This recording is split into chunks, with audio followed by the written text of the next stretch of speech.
Hey there, need a lift? Pop on in. Welcome to the Dub Talk Taxi Service. Before you ride with us today, I gotta give you the whole spiel. The drivers of the Dub Talk Taxi Service may use strong language and content that may not be suitable for young passengers. So, guess if you got any kids, you might want to cover their ears or something. Also, the drivers will be discussing spoilers related to all the Odd Taxi and might spoil some other anime for you. So if you don't want to hear us gab about all that, I'd say you're better off getting an Uber. Honestly, the views and opinions of the individual drivers are not those of the Dub Talk Taxi Service as a whole. Honestly, not sure why anyone would really think that about a taxi service, but they're paying me an extra 10 cents an hour to tell you this, so... if you got any problems with me, go take it up with management. Surprised you still want to take a taxi after all that. You sure are a strange one. Alright then. Where to?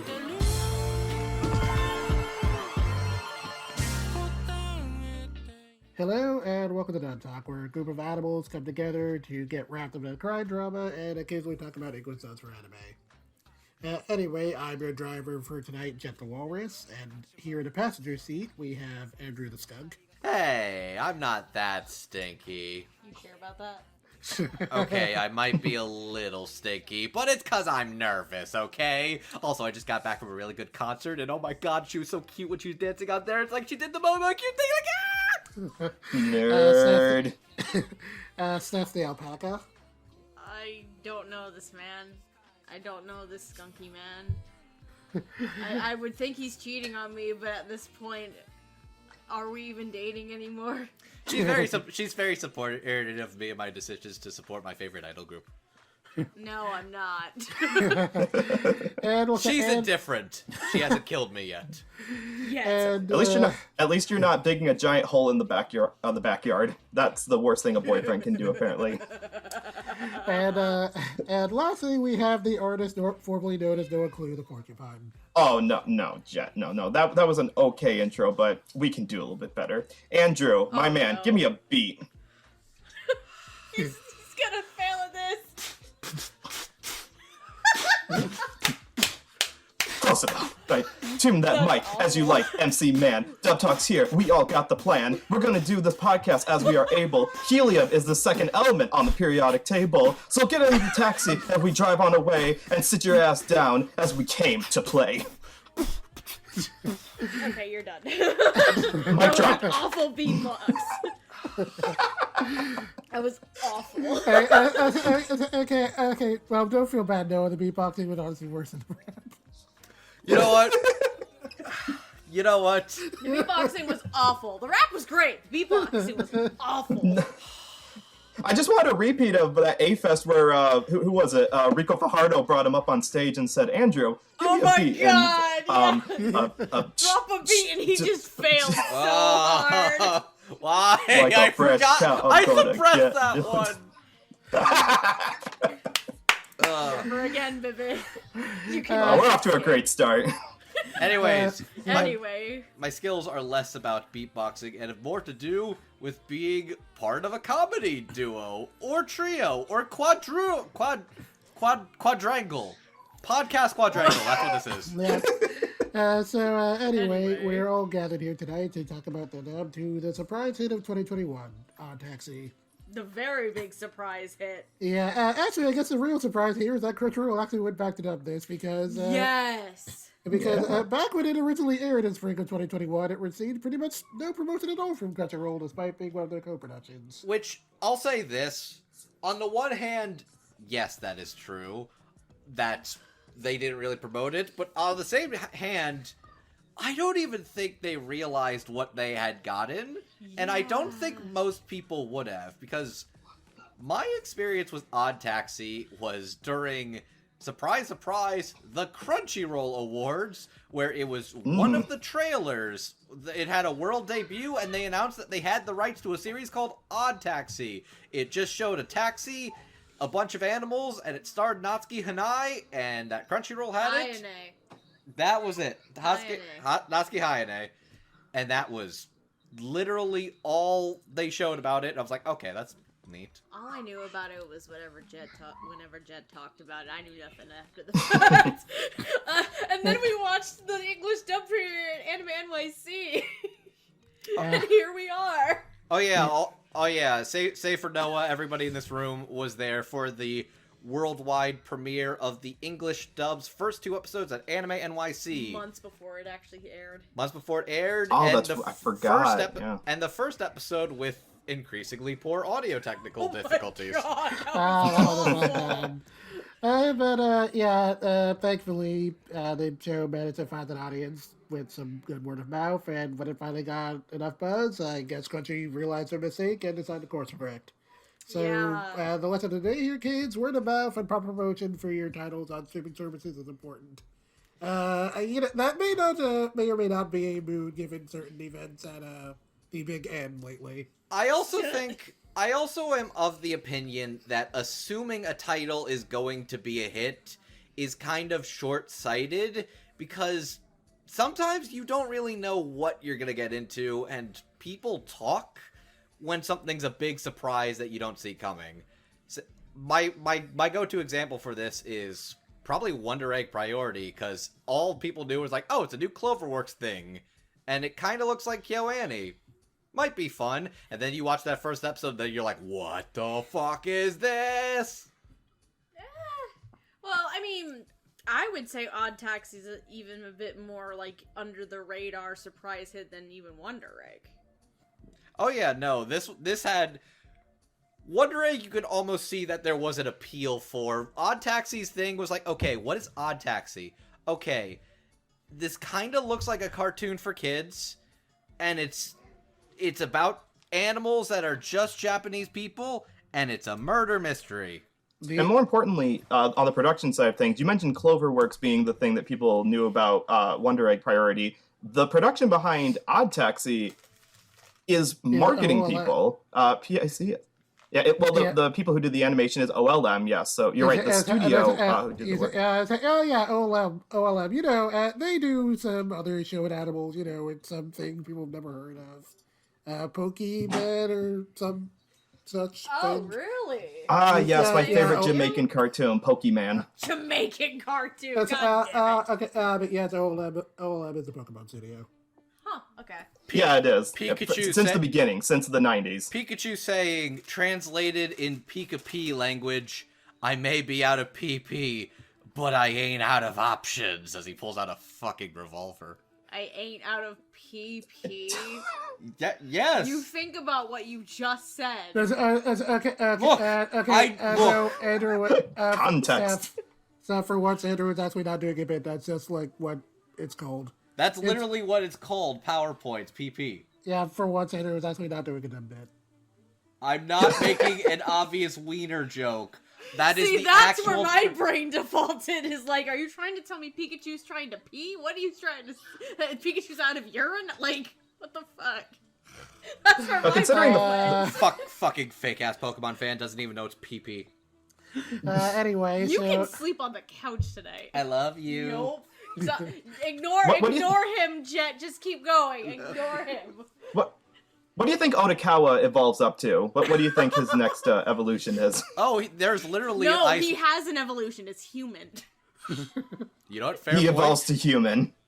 They all evolve to human. Sorry. Actually, is that a Poke evolution or a Digi evolution? Also, I get... Anyway, we're rambling. Let Jet do his job. Sorry. Yeah, so anyway, if you somehow miss the boat on Odd Taxi, first of all, I'm surprised you're here. You should probably go watch the show first. Second, I knew nothing. Second, here's a plot description from A&N. Let's see, Hiroshi Otakawa is an eccentric, resented 41-year-old taxi driver with no relatives, and who does not have much to do with others. He does have conversations with his customers, including a college student who wants to go viral, a nurse hiding a secret, an unsuccessful comedian, a street thug, and an up-and-coming idol. These conversations lead him to a girl who has disappeared. So, so basically, come for the animals, stay for the surprising murder mystery. Yeah. I'll say this, the setup and premise and description almost sounds like it would be episodic. Like, it would be like, okay, Otakawa gets a new passenger, and then you hear about their life story. It's like a Kino's Journey Mushishi kind of thing. Oh, yeah.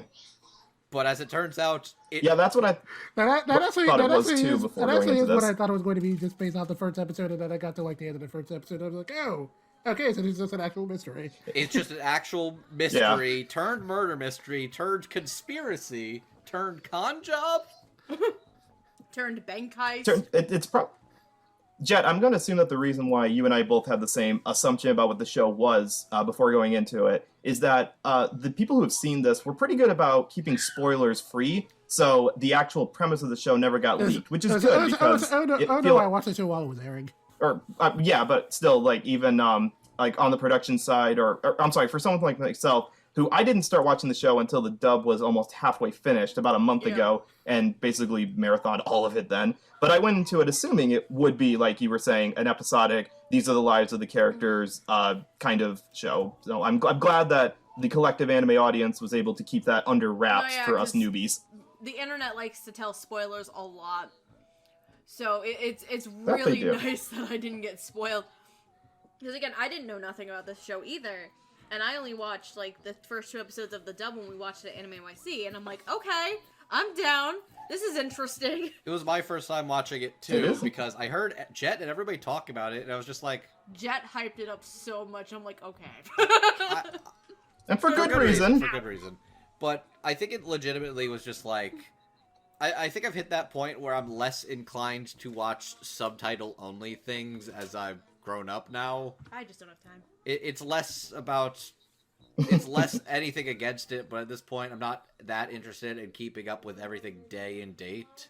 So I'm willing to wait a little bit extra for a dub thing. Sometimes that never comes. Sometimes it never works out. But in this case, worked out quite well. So we can probably assume that this will be a shorter episode, right? Because it's a pretty short cast, so we can don't have to spend too much time talking about characters. 15 minutes in, that's a wrap, boys.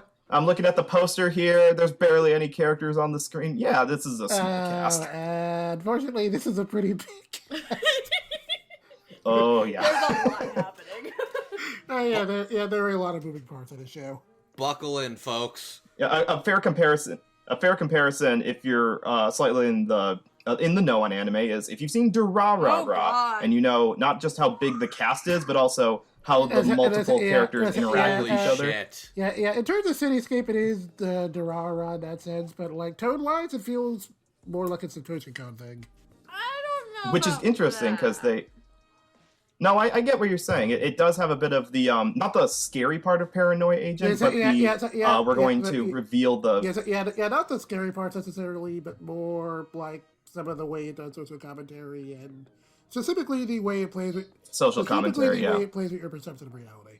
See, yes. The character who's being focused on is whose perception we are watching the story from. Is the other day, Andrew actually asked me the question. He didn't ask me the question. He's like, Jet said that that Odd Taxi, like, he kind of has, like, it seems like has some parallels to some Satoshi Kon stuff. What do you think? I'm like, bro, I don't know if I could see that. But now I'm sitting here thinking about it, and we're bringing this up again. I'm like, fuck the fact we have Onikawa special condition. We're also dealing with an unreliable narrator now. Yeah. So. And the dark underbelly of Japanese society in particular. Like this could not be written in America. Absolutely not. I mean, I guess you could tweak it a little bit, but the main central conflict, and more importantly, that one of the plot points is that human services actually takes care of children, is something that could not happen in America. Okay, Andrew. No. Okay, no, I'm gonna have to correct you a bit. Technically, it's not human services. Technically, it's a Yakuza, but, you know. He's correct. Oh, whatever. I'll take the Yakuza over American healthcare. Thank you very much. There is some comment to society here somewhere. All I don't know. We have been just rambling for 15 minutes. Okay. Nah, screw it. This is the meter has been running this long. Okay, we're getting charged by the minute. This is no longer tech. Okay. This is no longer dub talk. This is taxi talk. We just keep going until we run out of road. So, as always, we'll start with the Adr Staff for the dub. So, on voice direction, we have Bill Millsap, and on the adapted script, we have Matt McFarland. Bill Millsap has directed dubs for such shows as The Honor Student at Magic High School, Tokyo 24 Ward, and JoJo's Bizarre Adventure Stone Ocean. And Mark McFarland is known more for his voice directing credits, but has done adapted scripts for such jobs as ReZero, Mob Psycho 100, and My Next Life is a Villainous, and Megalobox. Indeed. Yeah. Mike McFarland, That's a even weird though mix-up. he's mostly a Texas native and Texas regular, I think he was one of the early ones to really like kind of bridge the gap between Texas and LA, because he started like working on a lot of the script stuff. Most of it you mentioned like Megalobox, Mob Psycho, and a few others, right? It's definitely not his first go around. He's also like done some voice work over there, so I guess he's kind of familiar. But it was definitely very. We did a good job with the script. This was not. I don't say it's like a particularly hard show to write for, but this show has a very kind of naturalistic quality to like a lot of the dialogue and stuff. So It's very conversational. Yeah, and it's very conversational, natural. and that's a thing that can be tricky to get right. And I think he did a really good job nailing that. This is a show where nobody stops talking, everybody has something to say, and a shocking amount of one-off things that seemingly don't matter are Chekhov's guns waiting to come to play 10 episodes later. So you have to be very careful all over the about place. All that shit. It's like, hey, did you think one of the critical plot points was going to be a fucking eraser? And who had it? Oh, God. Yes, also, there's also the thing of, I don't know if it was confirmed if he was the one who did those necessarily, but if he was the one who had to write all of Yano's rap lyrics, that is also an extremely complicated thing to get. I'm about to say, kudos to Mike McFarland if he was the one who wrote all of Yano's lines. Holy shit! Like, that's, not only is that impressive to write, okay, for everything the character Yano, because Yano is a character who speaks exclusively in freestyle rap, in Japanese, but also in English, and they managed to, adapt that and keep that going very well, actually. Yeah. And as we'll mention later, Michael Charles had to do all this for a show. He's voicing in, so the fact that he managed to do all that is pretty impressive. So he was very intimately familiar with this material. He had to be. Oh boy. And I think that intimacy with the show, the universe, and all of these characters at play absolutely shows and just comes across. Which also want to give major shout outs both to like Mike McFarland, but also the original Crunchyroll translator for this too, because I'd imagine this was not an easy show to adapt in either language. Oh my lord. Yeah. Well, no show is easy to adapt, but the massive amount of hours needed to transcribe all of this over shows that have less words per episode definitely deserves credit. And on the direction front, I think Bill Millsap did a really good job getting the tone right, where a lot of the characters sound like really natural. They definitely sound like they're having pretty down-to-earth conversations, and it really kind of helps to give the impression that this is just like taking place between real people. Yeah. And also at the same time making a character like Yano somehow like fit in naturally with this world, which is pretty impressive in its own right. Yeah, and especially coming from someone who this ODDTAXI, I'm guessing would be either his it would be his second directing gig, probably, right? After Magic High School. Like third, maybe. I mean, maybe it's third if you have Stone Ocean in between. Because it's hard to say if he did Stone Ocean or this first. It's hard they were to probably say. at the same time. I'm gonna assume Okay. Stone Ocean came first. Here, let me make this first. a little easier on you. This was his first solo directing dub. Ah, really? Interesting. Because Stone he worked Ocean with- was an okay, so ensemble, and Honor at Magic High School was with Tony Oliver assisting him. Yeah, I see Tony. Yeah. Okay. What a heck of a solo debut Let's to make see, then. we have taken off the training wheels. Now you're going to have to do ODDTAXI, Oh, yeah, a they show forgot that the- lives, breathes, and dies on every character talking naturally, earnestly and convincingly with strong character writing, dialogue, and mystery writing. Have fun. Yeah, man. You can tell he's really, really started to work on this. He was tweeting about it pretty much every week. Oh yeah. Yeah, this seems like a tough project. Oh, it gets even worse. The challenge gets even worse when you look at how the original Japanese was done. Did you guys know that this was a prelay recording job? Oh yeah, I think I do vaguely recall hearing that, but yeah, that is definitely impressive. Oh wait, so like the original Japanese was recorded like a script or a podcast? They recorded the audio before they animated any of the footage, which doesn't usually happen in Japanese. No, yeah, that's true. Usually with Japan, they usually have like line sketches and things like that when they go in to record. Usually. So what you're saying is this was right. an audible true crime audio book. Yeah, basically. Exactly. Yeah, they could have released it with just the audio with no visuals, and we would have listened to it on Audacity or on Audible, and wouldn't have made as much money, but it would have still been pretty okay. No, if they did that in Japan, so the fact that they like 50 people would have known about it, and none of us would be here. But they would be happy 50 people. They would be the happiest 50 people. Be the happiest.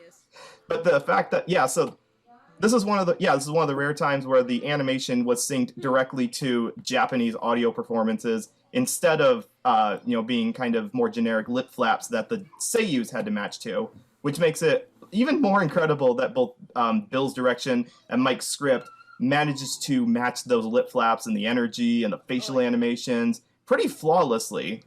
Yeah, it's like you guys were saying, it's a natural voice acting for a lot of these characters. There's not a whole lot of cartoony voices. There's definitely a wide range of personalities. You say there's not really funny, any cartoony voices. There is one.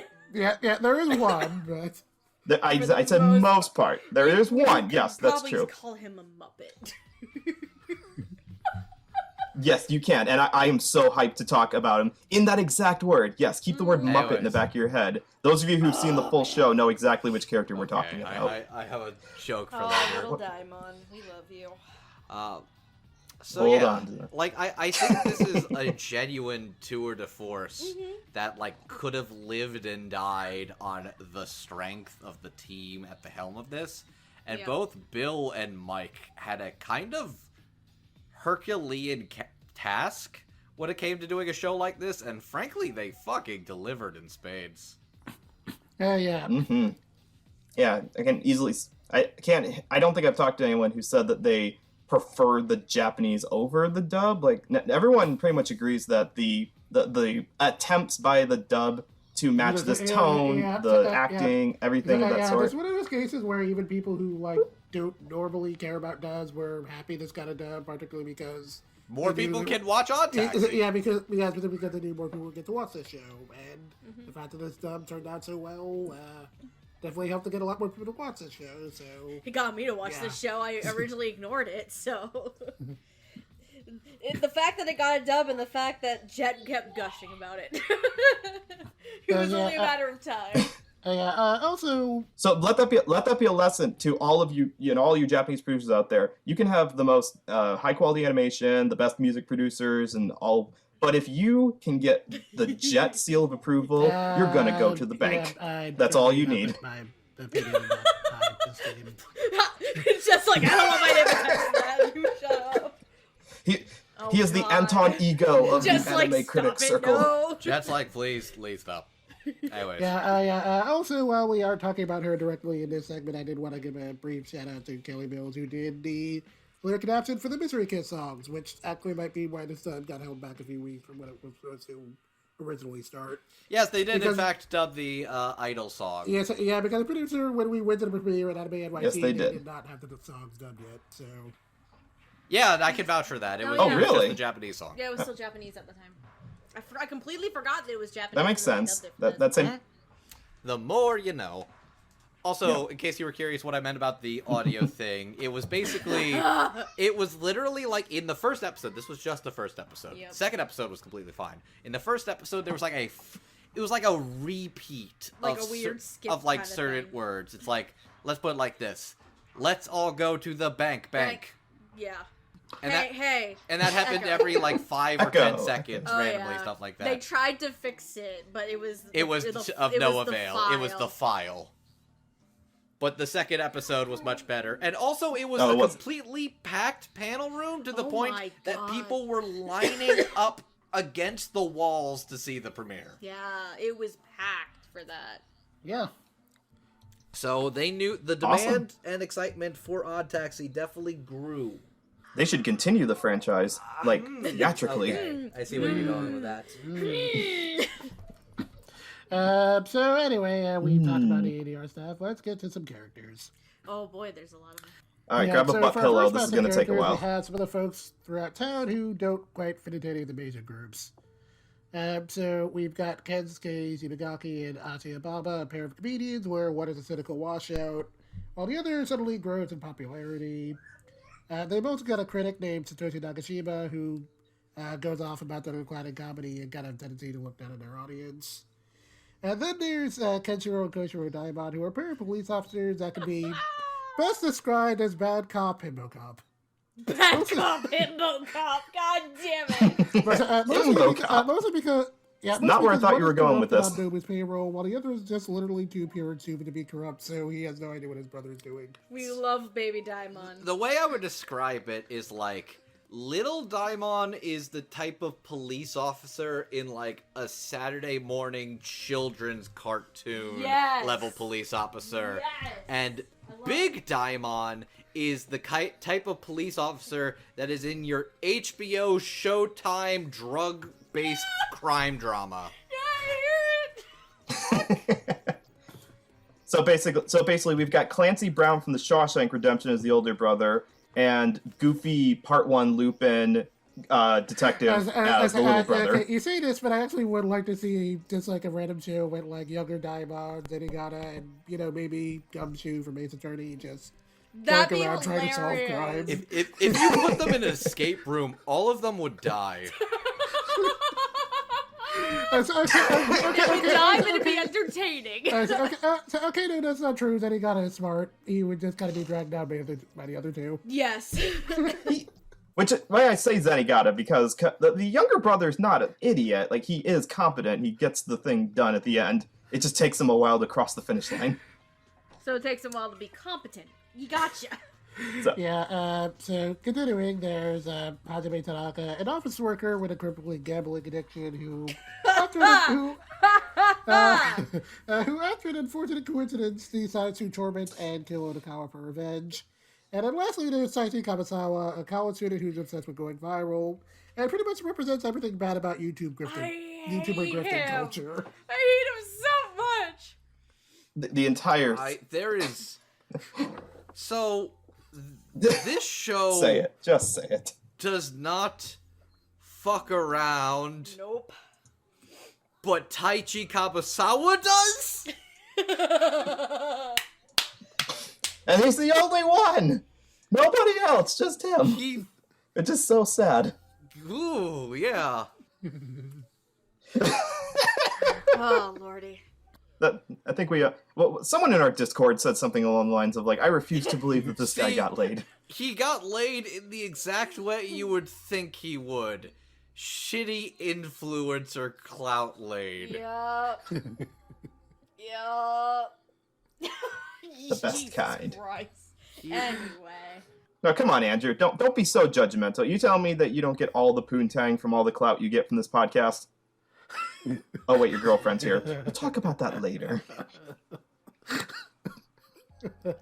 Noah, you kid. How do you think I got this girlfriend? Alright, you're okay. So that's what? the takeaway of the Odd Taxi episode. So No, join it's a not. podcast, Shut get a up. girlfriend. No, it's not. Shut the fuck up, Noah. So to answer your question, pretty well. Who voices anyway. the townsfolk, Chet? Voices these characters. There's the Patreon clip, guys. So anyway, playing Shibagaki, we've got Sungwon Cho, who has played such characters as Shark in Akudama Drive, Cat Pepper in One Piece, and Kage in Breaking of Kings.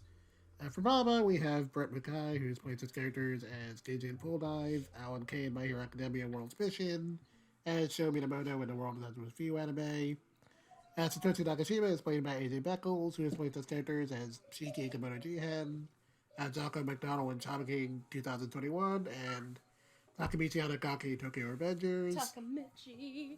Kentaro Diamond is played by Brandon McKinnis, who has played his characters as Yuki Murikawa in A3, Shubi in Back Arrow, and Finral Rokas in Black Clover. Koshiro Diamond is played by Bryce Papenbrook, who has played his characters as Makoto Nagi in the Danganronpa franchise, Ren in Pokemon Origins, and Eren, he did absolutely everything wrong Jaeger in Attack on Titan. I still need to watch the new Titan season. Hazame Tanaka is played by Alex Lee, who has played his characters as Kaimon and Dorohedoro, Shinjiro Akashi in Kuroko's Basketball, and Kazuyo Kinoshita in Run the Girlfriend, and Sanji Kamisawa is played by Zeno Robinson, who has played his characters as Taka Kagami in Kuroko's Basketball, Vanitas in the Case Studies of Vanitas, and is a new voice of Tachi Akami for Digimon Adventure 2021. Woo! Oh, nice. So, Yeah. Where do we want to start? Before we start, okay, I just want to say, none of you viewers could see it in an audio podcast, but when Noah, you posed that question to me, Steph gave me probably like the hardest death glare I have ever seen her give me in my entire life. So As thanks she for should. that, buddy. It's fully worn. You saved that for that particular reason. Why else would God give it to her? Anyways, Where do we want to? Oh my So- god, where? Here, I want to start with saying that my favorite delivery of any line in this entire show came from Alex Lee. Oh yeah, okay. He spends all of episode 4 monologuing about, his past life with the eraser, the gotcha addiction, looking for the dodo. And to that whole episode, it's long drawn out monologues lamenting whose fault is it that my life has gone to such shit. But then, in the last 2 minutes, he finally acquires the digital item that he's been searching for, that he sunk $5 million into this online game for. Dodo. And he gets to shout out as tears well up in his eyes and the music cuts out, I did it! I finally did it! The way he delivers that was my favorite, audio delivery of the entire episode. It was amazing. It was, full Starscream level of camp lost your shit. And I love it. I really blamed Alex Lee and Sonica. Honestly, considering he had to handle nearly an entire episode's worth of dialogue by himself, Yeah. I thought Alex did a really good Yeah. job of just getting into character with Sonica pretty much immediately. Yeah, because I think him and then there's at least one other character that really have an episode to themselves where they are the focus and the monologue. I think it's Rui. It's Rui. Well, Rui's the other one. Rui's just half an episode. Tanaka gets a whole episode No, just. Rui has a whole episode. She does. But Tanaka's, not only is, I think it feels more prominent for Tanaka because we don't know who he is before this is that, the first we time we are seeing this character. Right. And he was just some Okay, guy. a tiny- Okay, to be fair, we actually do see the moment Onikawa almost Okay. runs him over before. No. Yes, we do. You're right. And then We do. We see that. And the very next we didn't know episode- who that guy was. We're just that's some guy in the street that Poor Onikawa. guy. we're just oh, that's the guy from the opening who's playing a game where he punches things in the air. Which, by the way, I fucking love that opening. That's an amazing so chill, opening. I love it. I voted for it for best OP, and yeah, let's not go for that. Anyways, oh, I remember now. It's actually Mika Stilfer. Is that say Stilfer? Stifler? What the fuck are you The talking translator. Oh. I wanted to give credit by name to the translator, and they're on this A&N article. Ah, yes. Mika Stifler. Okay. Stifler. Want to Okay. give him credit. So, okay, man, you chose to just. Can I also say No. shut the fuck up. I'll go for it. I didn't expect for Alex Lee to go full fucking crazed serial killer mode, vocal wise, and I've watched But he fucking lost his Tokyo dog. Revengers. So And Mikey's a little bit twisted. it says a lot that in a show about literal dirty cops and Yakuza, that the scariest, most terrifying person in the entirety of Odd Taxi It's just some kid who had a bad day. is just a Well, not just one bad day, but it's literally all it. Hajime Tanaka is the embodiment of the Killing Joke philosophy. All it takes is one bad day Yep. to change your life forever for the worst.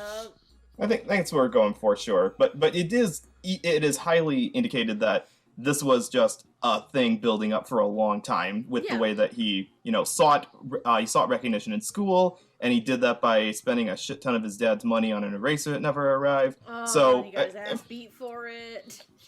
I mean, to be fair, if I'm not gonna say that you should beat your kids, you should never do that. But they should absolutely be punished if they steal $1,000 off of your credit card that for wasn't something even... that never even arrived. So, like, it was originally going to be 10,000, and then he put an extra 0 in for safety. For 100,000 yen, and then he won, and then it never came. Oh god. Fuck you, eBay! That was like, I think I was... Ditch 11! I literally was sitting there, and I was like, I think I was in pain when I saw him put that extra 0. I was like, oh, fuck!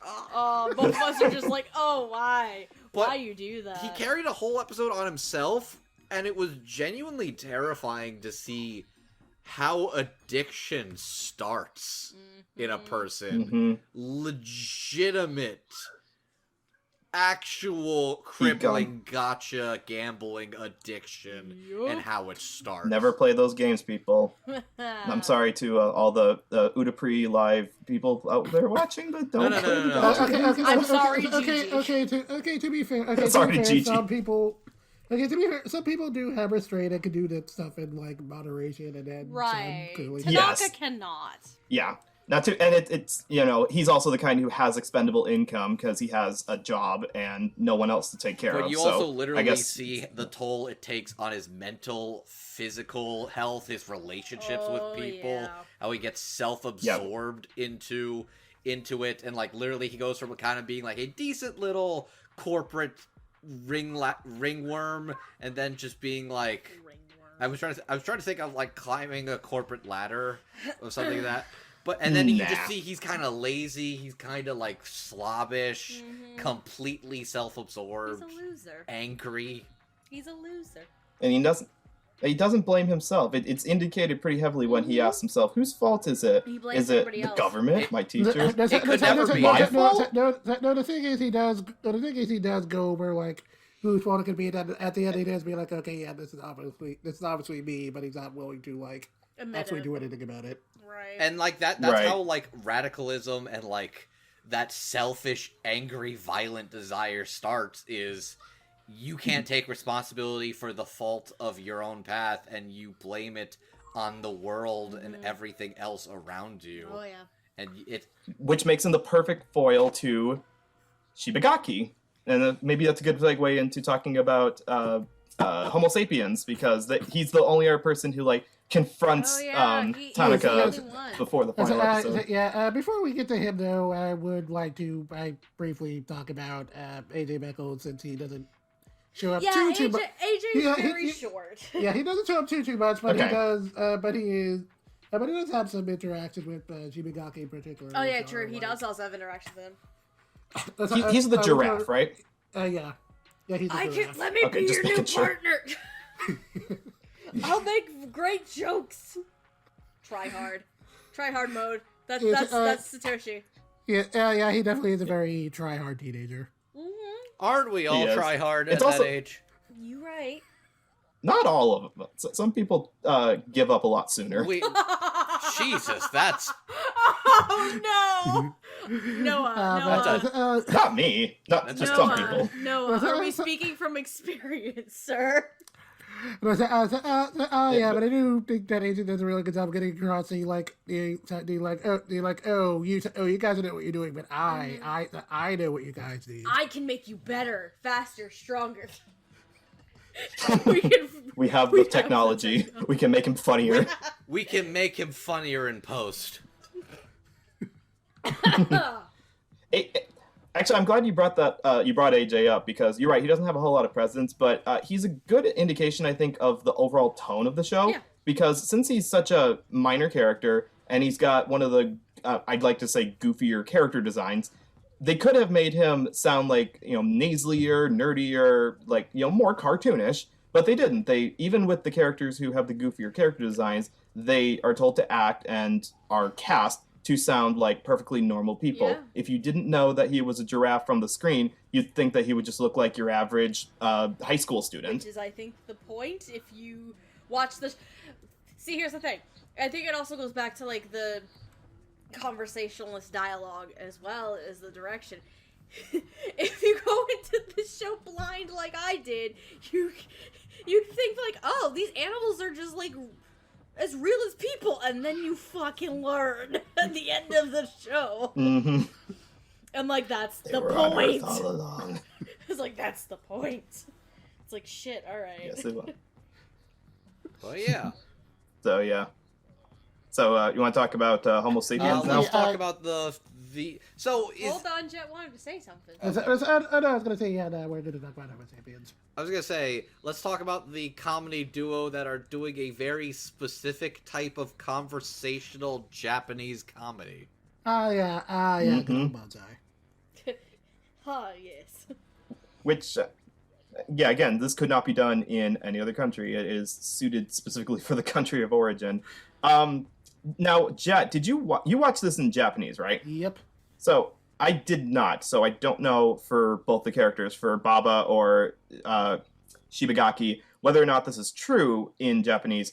Did it sound like there was an age gap between the two of them in the original Japanese? I think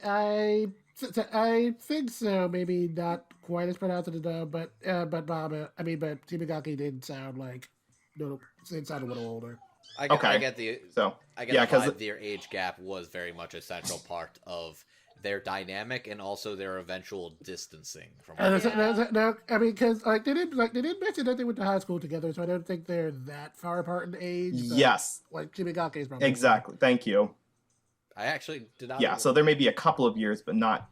It looked like a whole generation almost. I think, Jet, you kind of nailed it in the chat when you said he's got kind of a boomer, not just the delivery, but the way he views the world mentality. Yeah, Shibagaki is very much a cranky washout. I think so much how he does a really good job of getting that across. Like, this is a guy who's very sour about the way his career is going, and he doesn't take very well to criticism. And the way he says that only other comedians should be able to criticize him. In a weird way, it almost kind of reminds me of how Butch Hartman takes criticism. How who takes criticism? Butch Hartman. Oh! Butch Oh my god! Jet has gone there. That's a name that's been sullied recently. Well. Oh! Woo! Well, I mean, that's not the only person who's made that argument before, but it's certainly the one that people on the internet are thinking about the most now. Alright, I look forward to paying $200 for a Shibagaki commission and it's fucking traced. And on this day, Jet was canceled. No! No, I will defend Jet. Jet is right and he should continue to boo on Butch. Why are you booing me? I'm right. Everyone should continue to boo Butch Hartman. Anyways, Anyway. Who they should not boo are these two actors. Sungwon. Sungwon, who's really good at the lower, gruffer sounding voice, definitely suited for older characters. Fits with this character, not just with his personality, but definitely his design. Because you see that character design, and you listen to that voice, and that voice should be coming out of that character design. It's fun and interesting, how someone's career has progressed. Considering, we recently just started Ranking of Kings. And he's Kage. Oh, yeah. I could tell just from, some of the, videos and stuff he did way back then, he had the ability for voice acting, and I'm happy to see his career has blossomed quite well. And then he's also Indeed. Shark in Akudama Drive. Yeah, he's got the range. What's He's got that, the buddy? range. This is his lower range, which is Oh, yeah. equally as it does sound like a nice old time boomer man who's just kind of bitter and just sad that things aren't going as well for him as his partner, where like he's just kind of like working part-time at a cabaret club while his partner is actually on TV getting recognizable gigs. Fans are approaching him for autographs, and he gets to do dating an idol. And he gets to do it doggy style with an idol. Motherfucker! This is not the horny on main chat. The joke was there, and I went for it. But You're sleeping on the couch tonight. That's fair. You're Speaking of his partner, I thought Brett McKay did a really nice job as Baba, where like compared to Shibagaki, he comes off as like a lot more polite and likable, so it's definitely easier to see why he's the one who became popular. Brent definitely sounds very charming and like do-gooder, but he's doing his best. Even if he doesn't have like the hard punchline, you definitely tell he's got like the charisma and like the genuine sweetness and sincerity that makes him like charming in a like public presenting sense. And I think Brent makes him come off as very like sweet and like well-meaning and earnest, but also when he has to put his foot down, and it's pretty good stuff. And to Brent Mukai's credit too, he does have the range. I watched Full Dive. I know he has the range.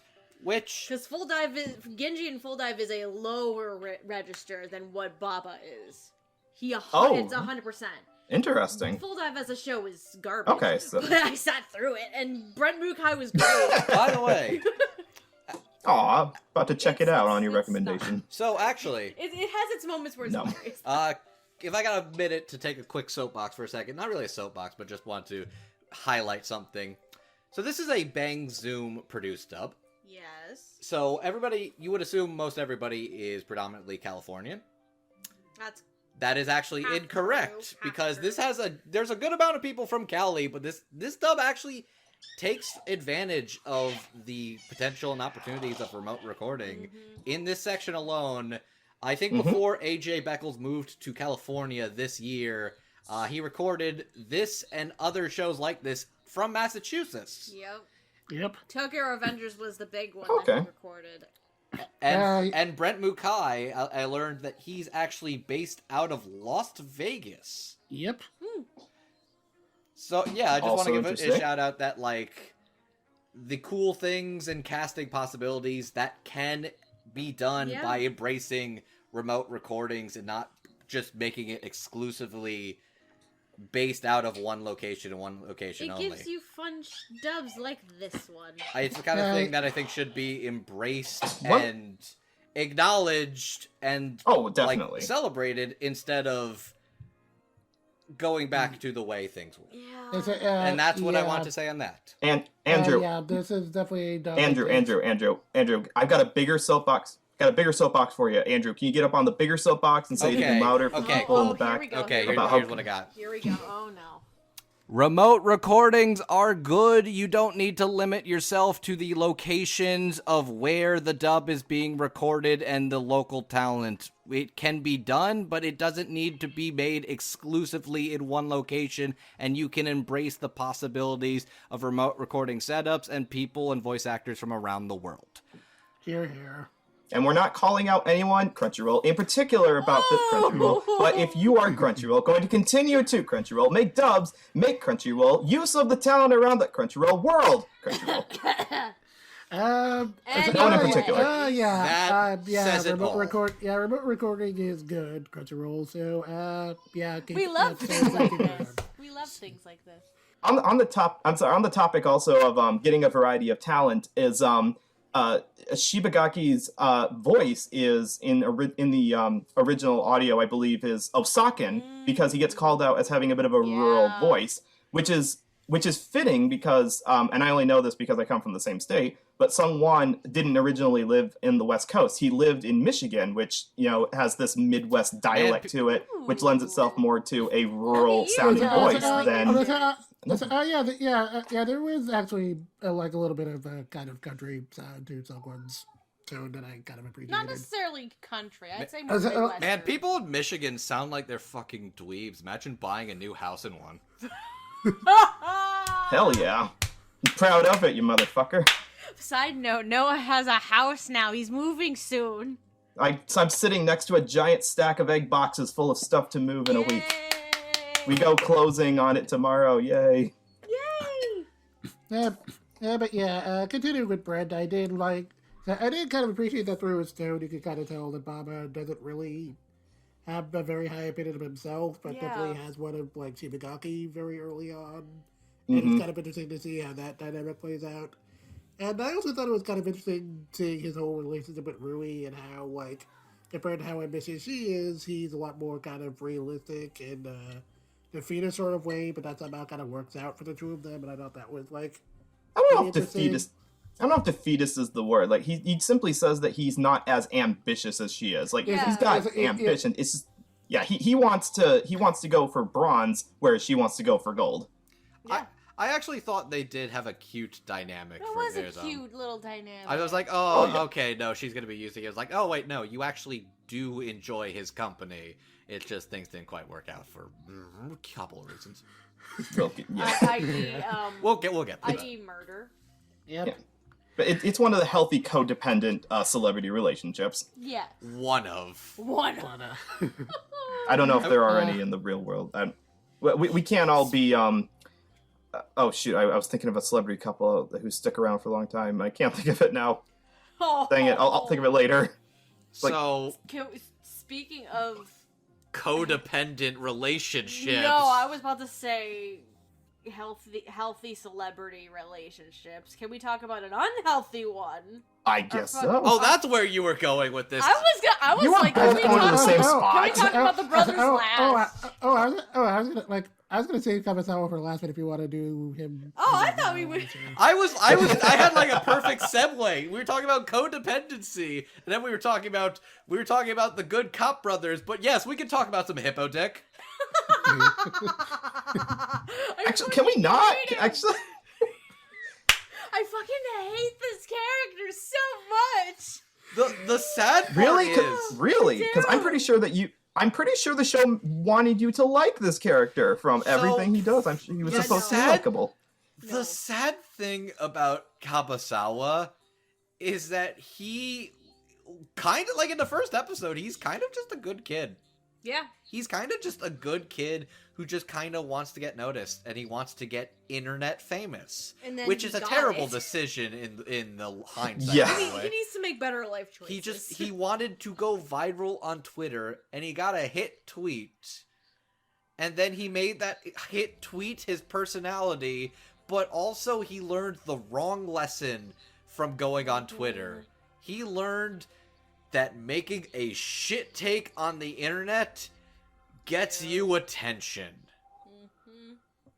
And once he learned that, it was game over for poor Kabasawa. Then he became Hippo Jones. He was fucking lucky. Hippo Jones. Dobu was good. He was fucking lucky Dobu didn't cap his ass. Oh yeah, there'd be one more body in the river.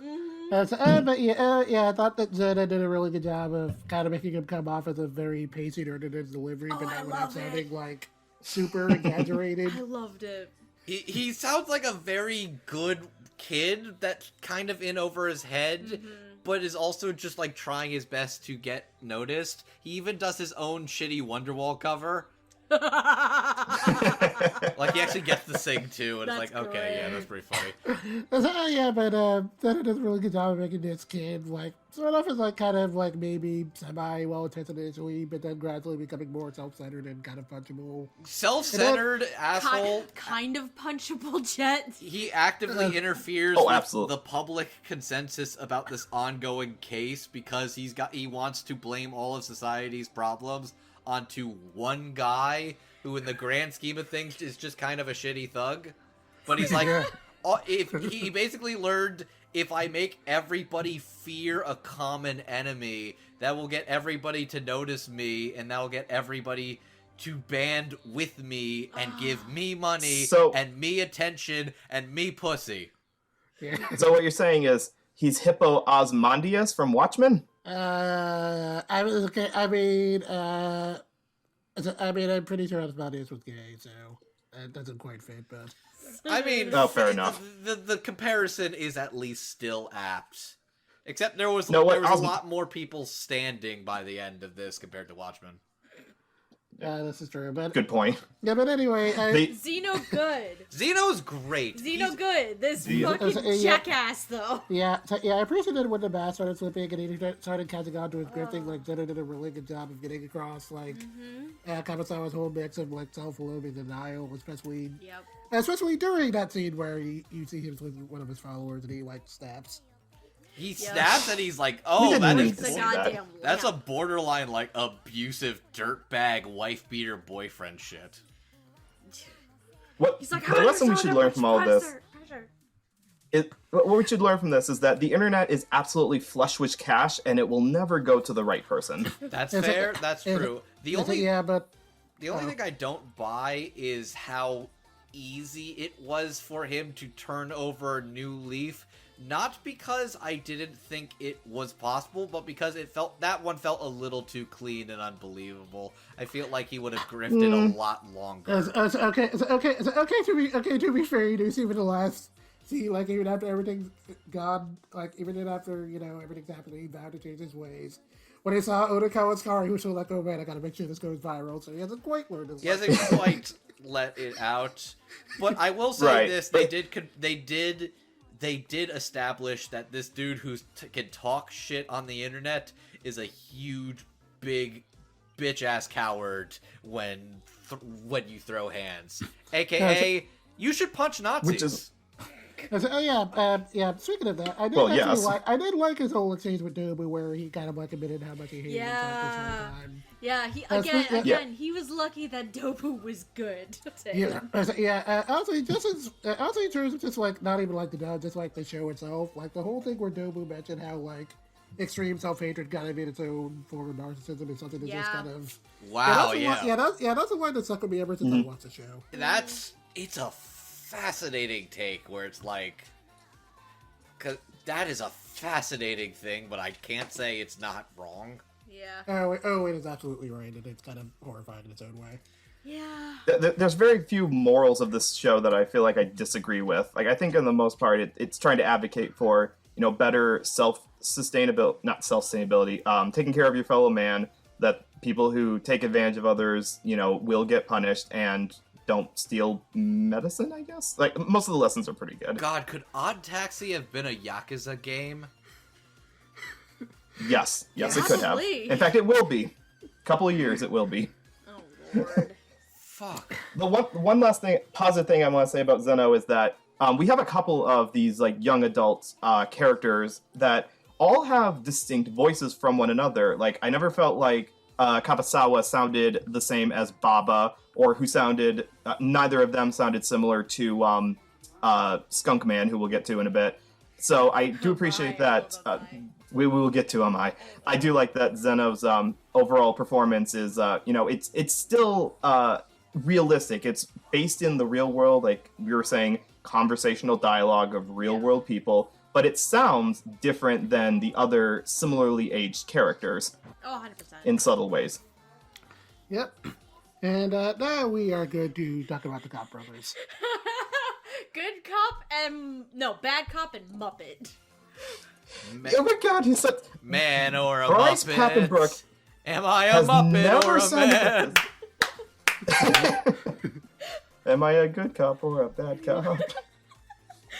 I'm sorry. Fucking okay. That song almost won an Academy Award. I believe it. All right, so So yeah, under Bryce normal Papenbrook. circumstances, you would pin Bryce as the potential bad cop here, and Yeah, Brandon as the good one, as Baby Diamond. I think switching younger it was one. really interesting. Switching it was great because I don't know whose idea was that was.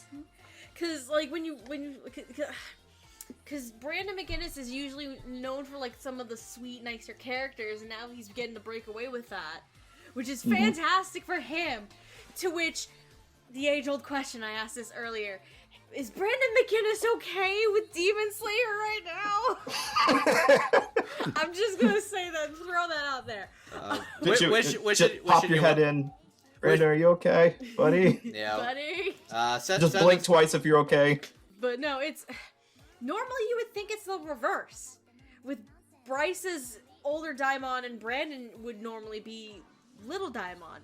The swapping is just a great choice because you get a really fun performance from Brandon as this like dirty cop, and then I lovingly describe little Daimon as a Muppet because it's great. So here I actually do want to talk about that because so the interesting thing about like Bryce's little Daimon that kind of struck out to me is I got the impression that in the beginning of the show they hadn't quite established what his voice or his character specifically was. They might have had a good idea of who his character was, but they hadn't established what the voice of Little Daimon was. They didn't establish that.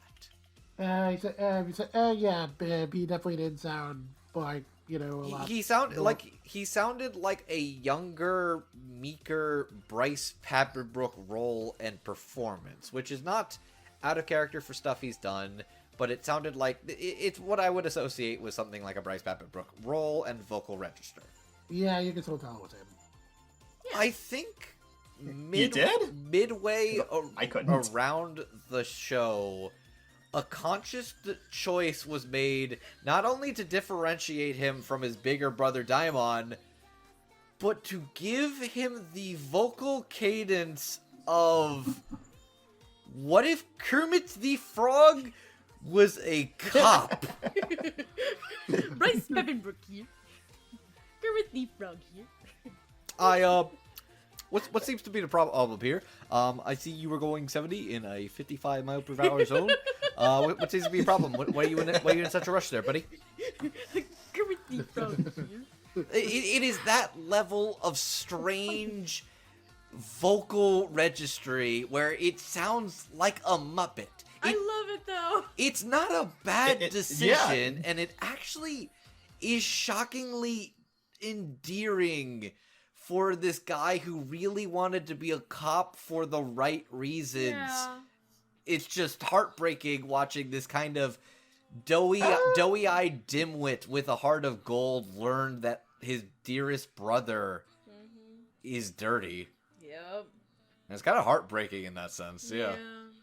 I said, I thought that Bryce had a really good job of getting the heartbreak across even while doing the really cartoonish voice. I appreciated that. Yeah, because the big thing for little Daimon is like, we became cops because we're gonna fight evil. Well, you realize your brother's one of those evil doers, right? No, he's not. Evil is a very liberal term in regards to like it's just things that are bad and associated to be bad. He wants to think in black and white when the entirety of the world of ODDTAXI is morally gray. That's the conflict, is that he is a character who thinks in black and white when everything around him is very gray. Ironic, considering he is black and white. Ah, you're right. Which again is why I thought they were supposed to be pandas, but according to every description I've read, they're actually supposed to be meerkats. You know what? I see meerkats. Yeah. Yeah, I kind of see meerkats. Yeah. I see it when you say it, but that's not the animal. I've never seen a black and white meerkat. Me neither. But hey, here we are. Here's ODDTAXI. I don't know. Maybe there's a breed of black and white meerkats in the ancient Antarctica that I've never heard of before. Christ. Also, I appreciate the fact that he is so dumb that the show was basically like, okay, we're gonna pretend you are a clueless viewer who does not pay attention very closely. Here's what's going on right now. Yep, pretty much. Which, even for like those who pay the most attention, having someone literally graph out what's going on was actually helpful in a show like this. Yeah. Usually I'd say that's condescending. In this show, I found it useful. It's condescending, but it's very helpful. I think my favorite thing was when I think my favorite thing was when he was talking to like was when Odokawa was like giving him the chart, and then then Odokawa was explaining the whole situation to him, and then it's like and then the younger Daimon is like, wait, why don't you just go to the cops and all this?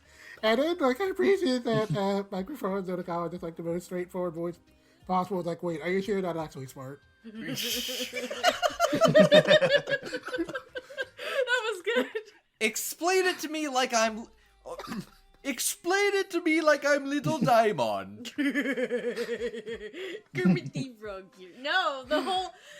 I forgot about the point you made where it was just just Bryce in the start, and then the conscious choice was made to suddenly turn Little Diamond into some form of Muppet.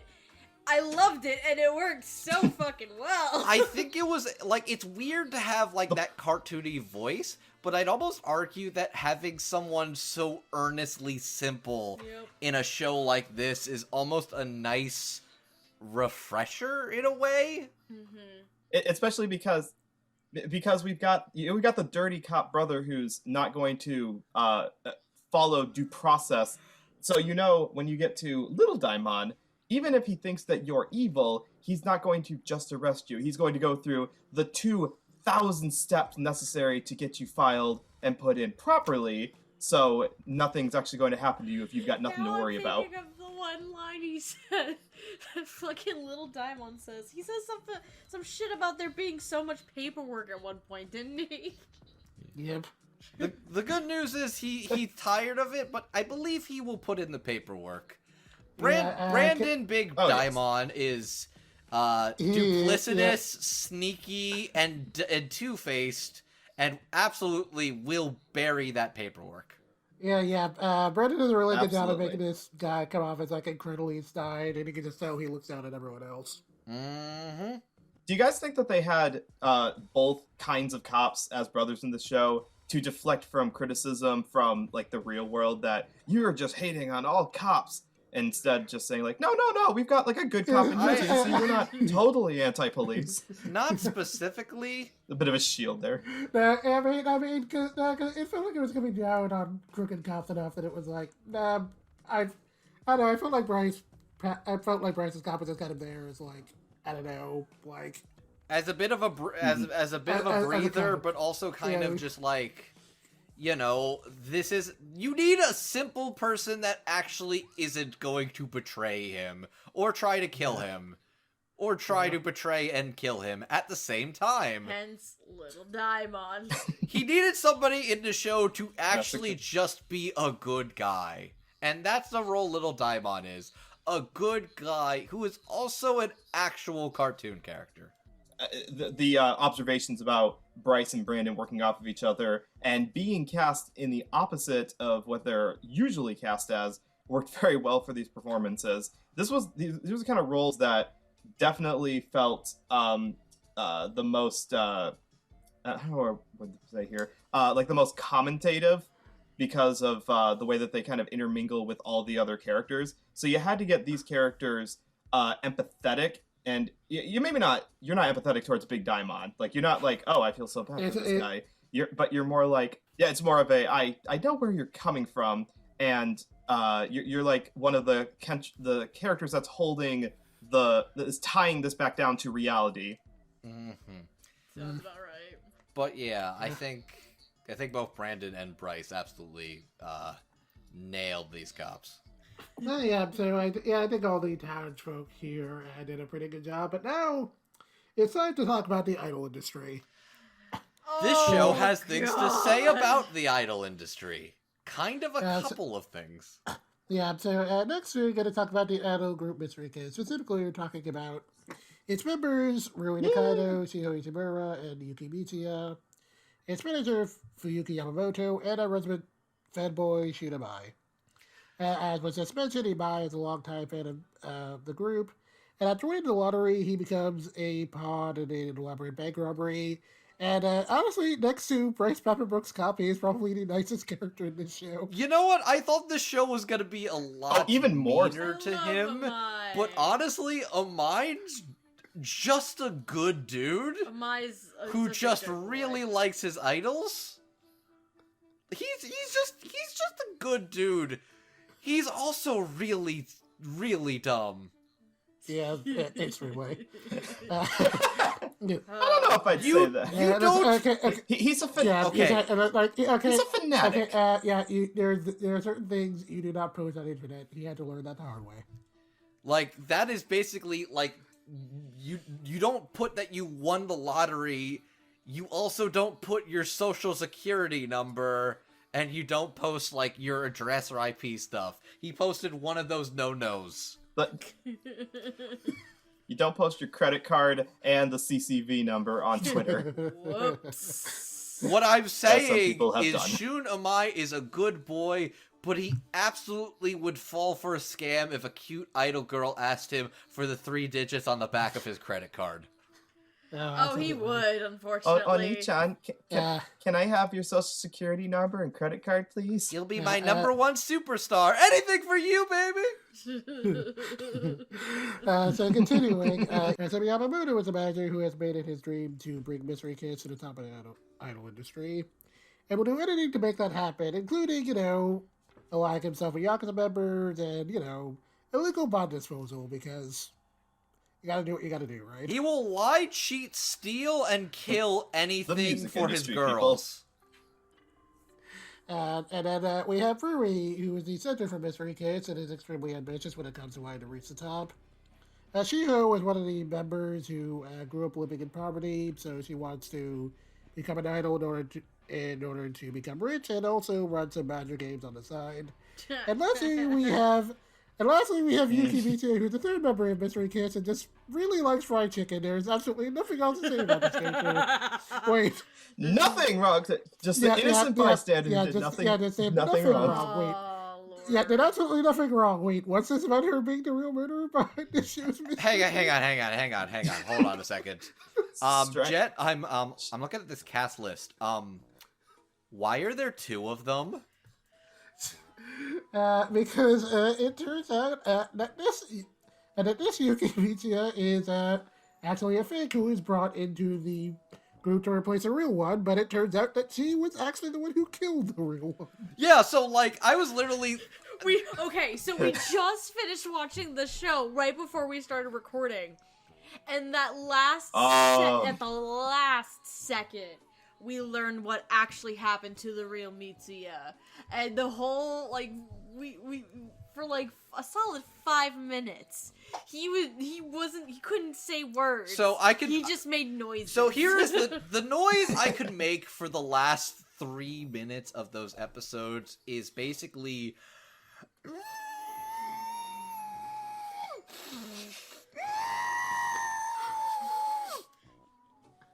Doki doki. Mitsuya makes your neck go God brokey. damn it. So yeah, let's talk about the idol industry. Yeah, so playing Yamamoto, we have Zander Mobus. For Imai, we have Sean Chiplock. For Rui, we have Amanda Lee. For Jiho, we have Jenny Okabori. And playing Yukimichi, we have Kaylee Mills. Zander Mobus displays his characters as Benno in Descendants of a Bookworm, Damian Gray in Infinity Force, and Rana Mamiya in Persona 5 the Animation. Sean Chiplock displays his characters as Bruno Bagknife in Burn the Witch, Subaru Natsuki in ReZero, and Korematsu in Mitsuru Samatsu. Amanda Lee displays his characters as Akihiro Shinomoto in Card Captor Sakura Clear Card, Anzu in Hinamatsuri, and Mara Kitagawa in My Dress Up Darling. Jenny Okabori displays his characters as Kai Tanya in 86, Kanashi in SSSS Not a Zenon, and Saomei in Eden Zero. Last week in the Mills displays his characters as Fiore, Forved, Yiga the Millennia, and Van Apocrypha, Hulu and Komodo Friends, and Inoki Yukigawa and Tribe 9. Can we just establish one other thing, since we did bring in the big spoiler in the fucking room? Kaylee voices the fake Mitsuya. The real Mitsuya is someone else. The real Mitsuya is real? voiced by and Eris Kiryu-Nez. Mm-hmm. For a hot minute. But we only hear her in we some only flashback hear her in scenes in one episode. Yep. Still worth bringing up. Yeah, but which makes sense that they wouldn't. It would make sense that they wouldn't cast Kaylee to voice both the fake one and the real one, because even though they may have a similar look to them, they're clearly supposed to be different people. So better give them different voices I just wanted too. to make sure that distinction was clear. We're specifically talking about the fake one when we talk about Kaylee. Yep. But, Yeah, so, let's see, where should we start? Oh boy. Let's talk about the best worst dog. shall we start with? I guess, No.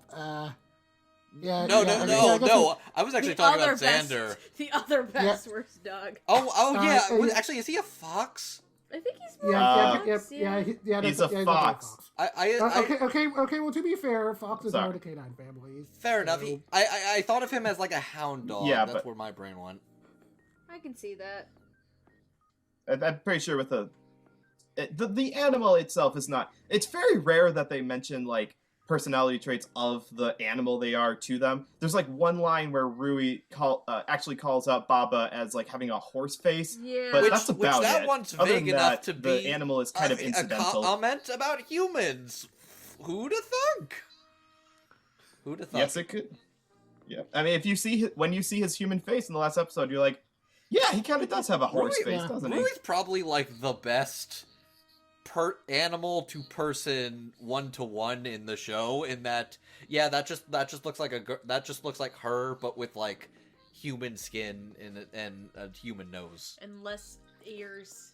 The hair definitely has a toy dog affectation to the design. She's very prissy in that. But yeah, I guess I want to start on with Zander, because Xander's dude is very interesting. Oh boy. In that he is like, how so? He genuinely does care about Mystery Kiss and his group and is willing to do whatever, but he's also very much sleeping in bed with the mob. And he's pretty much at their beck and call, just because they have to hide a body. They have to hide a body, and he's owed that favor, and they literally give away half of all of Mystery Kiss's future earnings to hide the body instead of solving the problem now. But you wanted to succeed so bad that you disregarded the fact that one of your girls is dead. Yep. To be fair, that to the Yakuza, that's a damn smart move because of how profitable that market is. Like, imagine if Al Capone was, running his empire, and he decides that, you know how we're going to make some extra scratch? We're going to make half of our money off of Hatsune Miku. I know. It sounds silly, but it's gonna make us a lot of money, and it ended up making them a fortune. Hey, that Moe chick, she's on to something. She's getting us the big bucks. That Moe chick, Jesus. As Zombieland Saga has proven, idols have been big forever. But yeah, I did really like Jen's performance. He did a really good job of giving Yamamoto here a very business-like persona where you can know he's used to trying to diffuse situations, even if it's through dubious means. Working with the Yakuza, or, when a negotiation goes south, choke someone to death. Yeah, he's kind of business casual for the entirety of the show. But when that one time. But when that mask drops, like, he straight up almost kills Otakawa. And if it wasn't for some good old capoeira, he would have been fucking sleeping with the fishes. Fucking love Shirakawa. But yeah, no, I think Xander's got a very soft and like business appropriate demeanor. But when like the mask slips and the facade breaks, I think you really see him kind of break down in interesting, complex ways, and I really want to shout out Xander's performance on that in particular. Oh, it's great.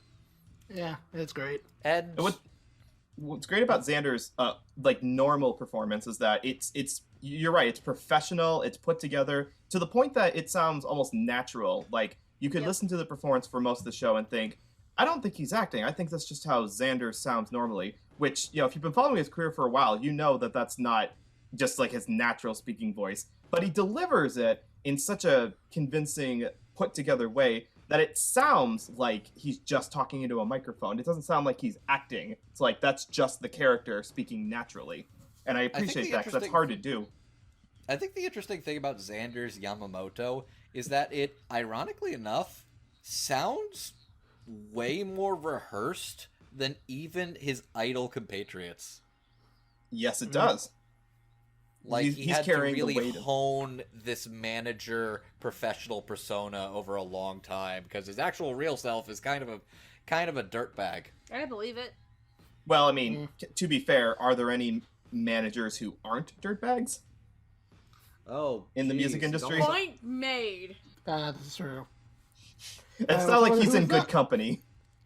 But someone who is not a dirtbag is Shunamai, because as mentioned before, He's The a nicest super character. good boy who did absolutely nothing wrong. surprisingly. He's just a sweet lad who's in over his head. Yup. Like in a show like this, something bad should happen to him. Like good, kind-hearted people like this don't live very long in shows like this normally. So the fact that he does make it out, not just alive, but with the money, is Yeah. nice. I appreciate that. Thank you, think show, it's for not because- killing him. It's literally because Odokawa was willing to save him and throw people like Dobu and Yano in under the bus. That's under true. the That's taxi. I should have preface under the odd taxi. You're right. If it wasn't for Odokawa, we'd have one less Shun Amai in this show. Oh, absolutely. Like, Yeah. because it's very much Odokawa being an active protagonist pretty much made this whole thing stick. But no, I think the fun thing about Sean, which good for Sean getting to be in more like furry anime stuff. Good for him. Ah! Yup. I think I remember yeah. him I love saying Sean. like he made out like a tweet thread like a few months before this got announced. Man, if I ever saw like odd taxi auditions in my inbox, I would really want to try out for this one character or like Shun Imai and just give it my all. Surprise! Several months bitch. later, guess what? I'm Shun Imai. I'm like, good for you, buddy. Good for you. Yeah, it's also nice that he gets to play an idol fan who is not dubious for once. Yeah, I'll say this. I was expecting this character to be a bigger asshole than he was. I love Because he kind of shows off as, like, a little bit sneaky at first. When it's like, he's like, I don't have a lot of money. Can you drive me a little bit farther? What are your favorite numbers? Okay, cool. I'm going to go buy a lotto ticket. It's like, you still had money? But no, he's just kind of a good kid who works hard and supports his favorite idols. Just a shame that half of them are involved in Yakuza conspiracy or dead. Actually, all of them are involved in Yakuza as conspiracy or dead. Yeah, none of these girls are clean. Sorry, your faves are problematic, buddy.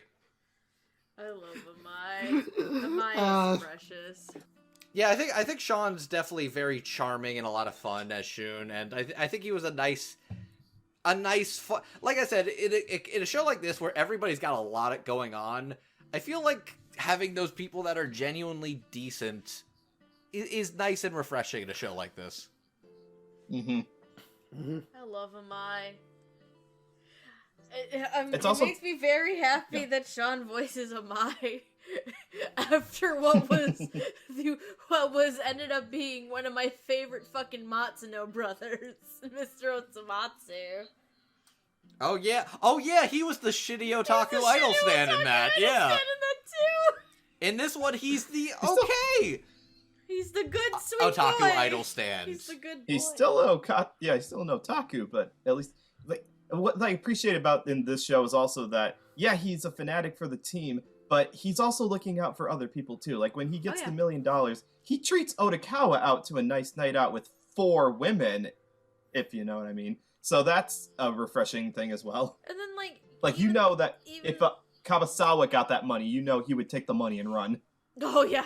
Like, even then, like, at the end of, when we're in the final episode and everything's, like, getting resolved and all that fun stuff, and Amai does actually get the money in his hands, he's like, here, Odokawa, have it! The cops recovered a good portion of it. They couldn't get all of it, but here's most of it. He just gives it all to Odokawa. Like, Your faves would never. I love Amai. He's such a good cinnamon roll child. I love him. He is. He's well cast and one he of my favorites. carries the role. He's my favorite. And yeah, you can tell like the level of charm and energy that Sean puts into it absolutely shines through. Yeah, and moving to Jenny Okamori as Chiho. As an islander here, she does a good job kind of being the one who's sort of stuck in the middle of this whole situation. Yeah. I feel Yeah. she does a lot. She's kind of stuck in this situation. Let's talk about class, shall we? Let's talk about class mobility. When you are born poor, ladies and gentlemen, I know none of you know about this, but when you're born poor, you don't have a whole lot of options for class mobility. You can get lucky, you can give up and stay where you are, or you can go option 3. You can scam hardworking, innocent monkeys out of their money and try to join an idol group. That's all that Shiho's got going for her. And the reality is, it's not... She's an idol, but she's less ambitious about being an idol than the rest of them. In reality... At this point, yeah. In reality, she wants a sugar daddy. And I do, in fact, mean the actual term sugar daddy. She wants someone to spoil and pamper her and give her the easy life. Which, let's not... But she's stuck in the middle of the Yakuza shenanigans and is being used by them to basically fuck over naive, love-struck, poor idiots like good old Kakihara. Don't put the word good old. Okay. I gotta read. You have to rephrase your phrasing a bit there. She's not trying to sucker poor suckers. She's trying to get rich old men. Yeah. Kakihara. Sorry, he's a poor, unfortunate soul, but yes, she legitimately thought that he was, like, loaded, because it turned out lying about what you bring to the table on the internet is called catfishing. That's actually a crime. The funniest thing, I remember watching that when he, like, hit yes on, like, an 18-year-old girl. I was like, oh, no, buddy, no. And it's like, oh, yeah, it's because you lied about your fucking income. Mm-hmm. He lied about a lot of things. He lied about a lot. You see, nothing what you read on the internet is really true. None of us are actually podcasters either. We're all just 4 kittens in a coat. I was gonna say penguins, because penguins are very No, we're geese. We're all geese. We're assholes. Elite. We are geese. We are assholes. We commit crimes and we nip at your feet and then steal your shit. We got 3 layers of teeth in our mouth. It's terrifying. It's the worst. What's not the worst is Jenny's performance as Shiho. Fitting to the fact that she is she is the least ambitious of the 3 idol girls. She's given the I don't want to say the most normal of the voices, but the pitch with the least quirks to it. Whereas Amanda and Kaylee have their own eccentricities that really make them stand out a little bit more. Jenny's acting is in the mid-tenor range. Is kind of it's not monotone. I'm kind of struggling with the words because saying normal doesn't sound right, because as we've established from 10 million years of doing this podcast, there's no such thing as a normal voice. Reserved. There you go. That's a good word for it. She's got the most reserved delivery of the 3 of them. It's fitting for the character, and it helps differentiate Shiho vocally from Rui and Yuki. So I appreciate that. I think she's got a very interesting arc, but I think hers isn't as focused on as after the Badger game. It's basically just like, oh, this dude got beat up and her role in the story is more or less done, which is probably a good thing for her role to have ended there, because having her role continued, you could end up like Yuki Mitsuya, or... God, what was her actual name? Canon, I think. Was it? Wakamatsu or Wagamatsu? Don't know. I don't remember what the actual name was, but the thing I appreciated about Kayla's performance was, and the thing she actually had to get right was, she had to do a really good job of making you forget about this character as much as humanly possible. Yes. She was sweet. She was sweet. I just like fried chicken. Playful and completely unassuming. Because the thing is, you actually do see her doing a couple of clearly suspicious things very early on, but she does a very good job of just making you forget. Does she do it? Yeah. Wait, like yeah, what? She doesn't... The phone. The phone! You're right! Yeah, you see her put his phone in Otokawa's car. Oh, she does a good job of trying to make you forget about I did not know. I thought it was the manager who did that. I totally missed that. No, it was her. Okay, I missed that. Yeah, because you're right. I did forget about that. Because all she's doing, the one clue that they kind of give about the fact that she's not who she says she is that when they're flashbacking in, I think it's the first episode, and they show them performing before they start taking off, the camera does not show you Yuki's face. Her face. Yeah, it's back to the camera. it shows you the other two without the masks on, but it does not show you hers. So, but that's something that you really only pick up on after watching the whole show. On a rewatch. And so, yeah, and there's another thing. There's another, not as obvious thing, but that like sits out into some in hindsight. During the whole extended flashback with the group, and she first joins the group, he very specifically mentions that she was fourth in line. Yes, she was. Yeah. Yep. So it was basically all I have to do is take out one of the competition, and I'm a shoo-in. And she was right. That she was. Which, man, I love how, like, genuinely cute and sweet Kaylee is as fake Mitsuya. Like, I love in that last episode where she's, like, got this, like, she's just this cute little girl. Like, oh, hey, that's the girl. That's the idol. Oh, that's the other idol girl. What the fuck? I think it's even more startling in the very last episode is because throughout the whole show, it's hard to get a gauge on some of the ages of the characters just because of the character designs. But when we see her in her human form and she's got like the up pigtails, and like she looks way younger in human form than she does in cat form. So it's like, wait, she just went from like late high school age to what, 10? And she's the murderer? She's probably like 14, 16-ish. Yeah. But she definitely looks way younger than you assume, and you're like, oh, this is a cute little girl. Oh, she's gonna fucking kill him. The one thing, the one and then the show just ends. Yep. Whoops. Which Well, that is as amazing and as diabolical a place to end your show as anything. And hence his ungodly noises for 5 minutes after watching the show. I'm sure there's a compilation of YouTube videos where it's like, film the last minute of Odd Taxi and show your friends' reaction. So, Oh my god, Noah, that'd be fun. Noah, Can there we was do a that? there was a specific way you described the end of this show, and you're like, this show basically ends like the only thing that could have made the ending of this more perfectly, Oh, yeah. or the only thing that could have made the ending more perfect is if they were playing Don't Stop Believing and then cut out. It's such a cliche to compare this to the final episode of The Sopranos, but it's hard not to make that comparison because it has a very similar stop ending where it's like, where's the rest of it? You mother... Especially when you know her intent to kill, to close up all loose ends, and one of those loose ends is Otakawa, and then man. stop. But You no, just- I want to give shout-outs to Jenny's sincere, reserved Shiho, as well as Kaylee Mills' adorable, sweet, unassuming mastermind. Oh man. I don't know if mastermind is the right word. Because no one suspected her.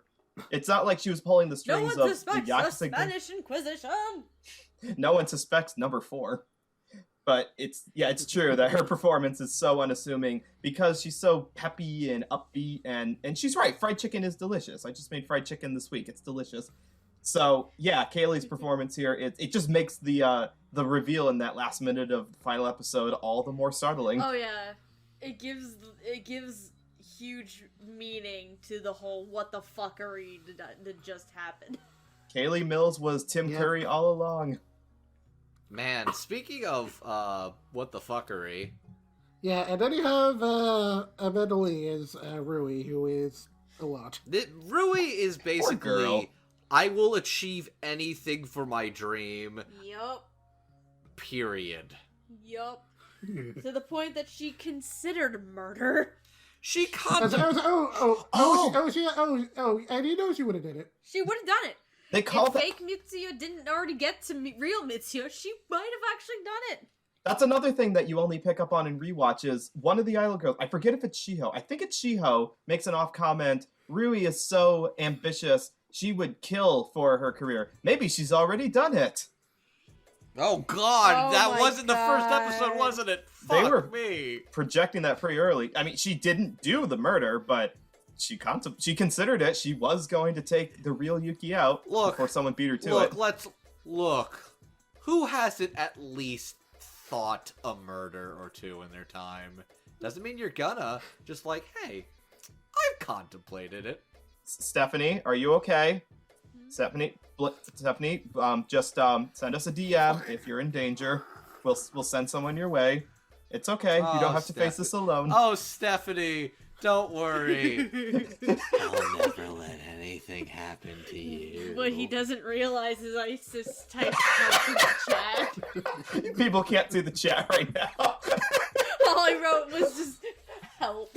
Oh, sweetie, your pleas fall on deaf ears. I don't think I want to know what foreplay No. you two get into. As I type save me in the chat now. But yeah, no, I think like legit, like Amelie's like strength and conviction as Rui in like her episode, but also like her very cute outward idol persona is that it's like you can definitely say it's not exactly original to see like a two-faced like idol performer, but No, absolutely not. but I absolutely think like Amelie absolutely sells everything that makes Rui Nikaido. Oh, that Okay. was sorry. That was the other Satoshi Kon comparison. Was that there was definitely some Perfect Blue. Thank you, Perfect Blue parallels there. Okay, I guess you can kind of say there are, yeah. Yeah, I don't know if it was like a direct inspiration, but I mean we've discussed idol and the entire entertainment industry it's freaking nuts as it is. So you can draw a lot of drama out of people in that industry. Oh yeah, the comments of this about the idol industry are very much, hey, if you're going to get ahead, you will do anything. Yup. Yep. That means relying on Yakuza for favors, killing and Murdering your compatriots, drinking the blood of your enemies, probably. Is this making where sacrifices to the devil? Okay, this went a little off the rails more than I was going. We're losing the plot a little here, but you get what I'm saying. Yeah, no, this But yeah, was I going to think- turn into Chicago the musical any minute now. He had it coming. He and had all it- She had that it jazz. You went for the wrong. Whatever. Hey, it Yep. worked. But yeah. Anyway, really, speaking of I songs, really did. Amelie, Jenny, and Kaylee sing good. Oh yeah, yeah. I mean, that's definitely not surprising given Amelie's extensive career in that. But yeah, they sing real good. Wow, I can't believe that VTuber is also a good anime singer. Who'd have thunk it? Oh my god. Dun dun dun.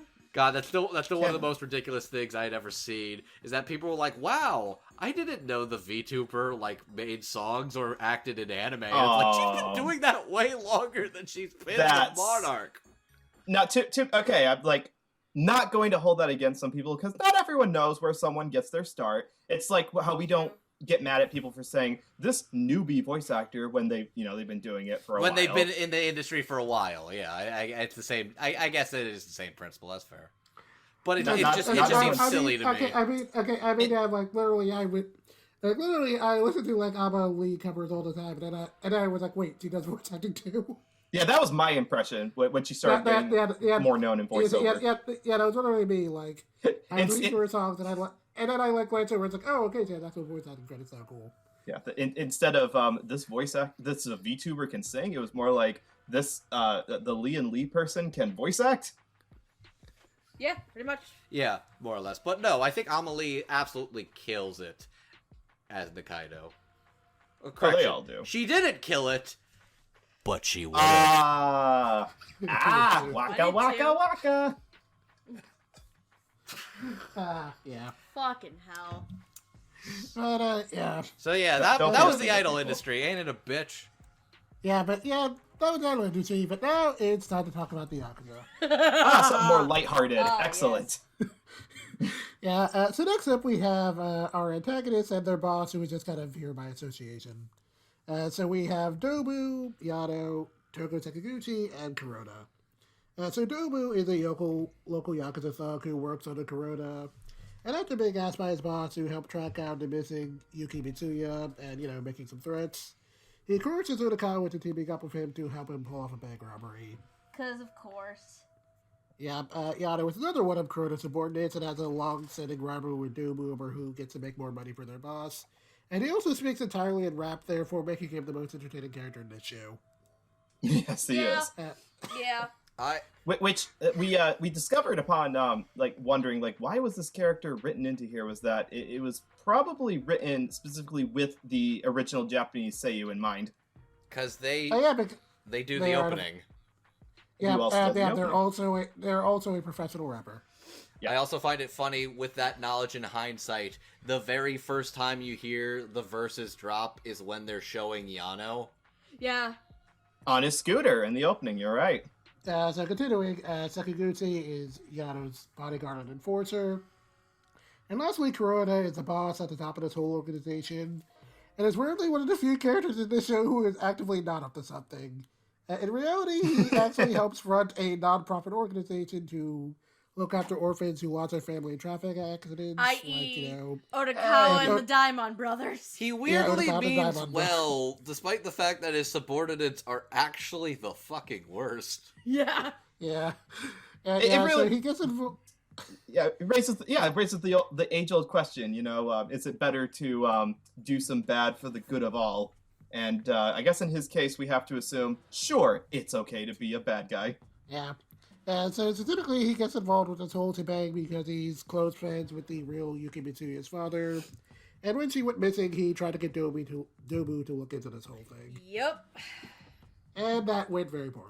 Yeah. It is very interesting in hindsight with the context that, like, their goal, the one thing the boss wanted was for them to never kill.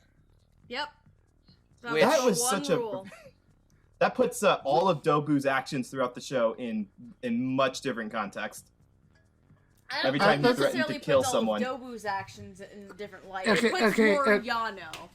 Yeah, because Yano absolutely broke No. the rule. Yano broke But, that yeah, Yano rule, broke and he the got rule. Involved. But Dobu threatened to kill multiple people quite a few times with his gun. But he And didn't in actually do it, rewatch, you though. realize he was never going to do that because he had that one rule. I mean, Exactly. I did know a couple of times where he did maybe seriously contemplate it, but he probably wouldn't have done it.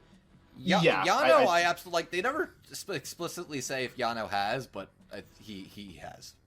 100% Yano has. Like, he cleaned up a body, which granted they didn't do, so it's still fair game for the boss's no killing policy. Yeah, they had to get Yano because Harvey Keitel wasn't available for this movie. God damn it. I like Pulp Fiction. Anyway, I think that but one anyway- went over my head, actually. yeah. Oh, have you not Yeah, seen but- Pulp Fiction? Oh! Oh, Babe, okay. I'm the one who hasn't seen Pulp Fiction. I didn't remember the character's name. Okay. The character's Okay. name is The Wolf, but it's Harvey Keitel. Okay, got it. Gotcha. Yeah, I don't remember He that. wasn't a porcupine. Sorry. Anyway, playing Good voices. Dobu, we have Patrick Seitz. For Yano, we have Darius Johnson. For Sekiguchi, we have Chris Tagliaferra. And for Kuroda, we have Bob Carter.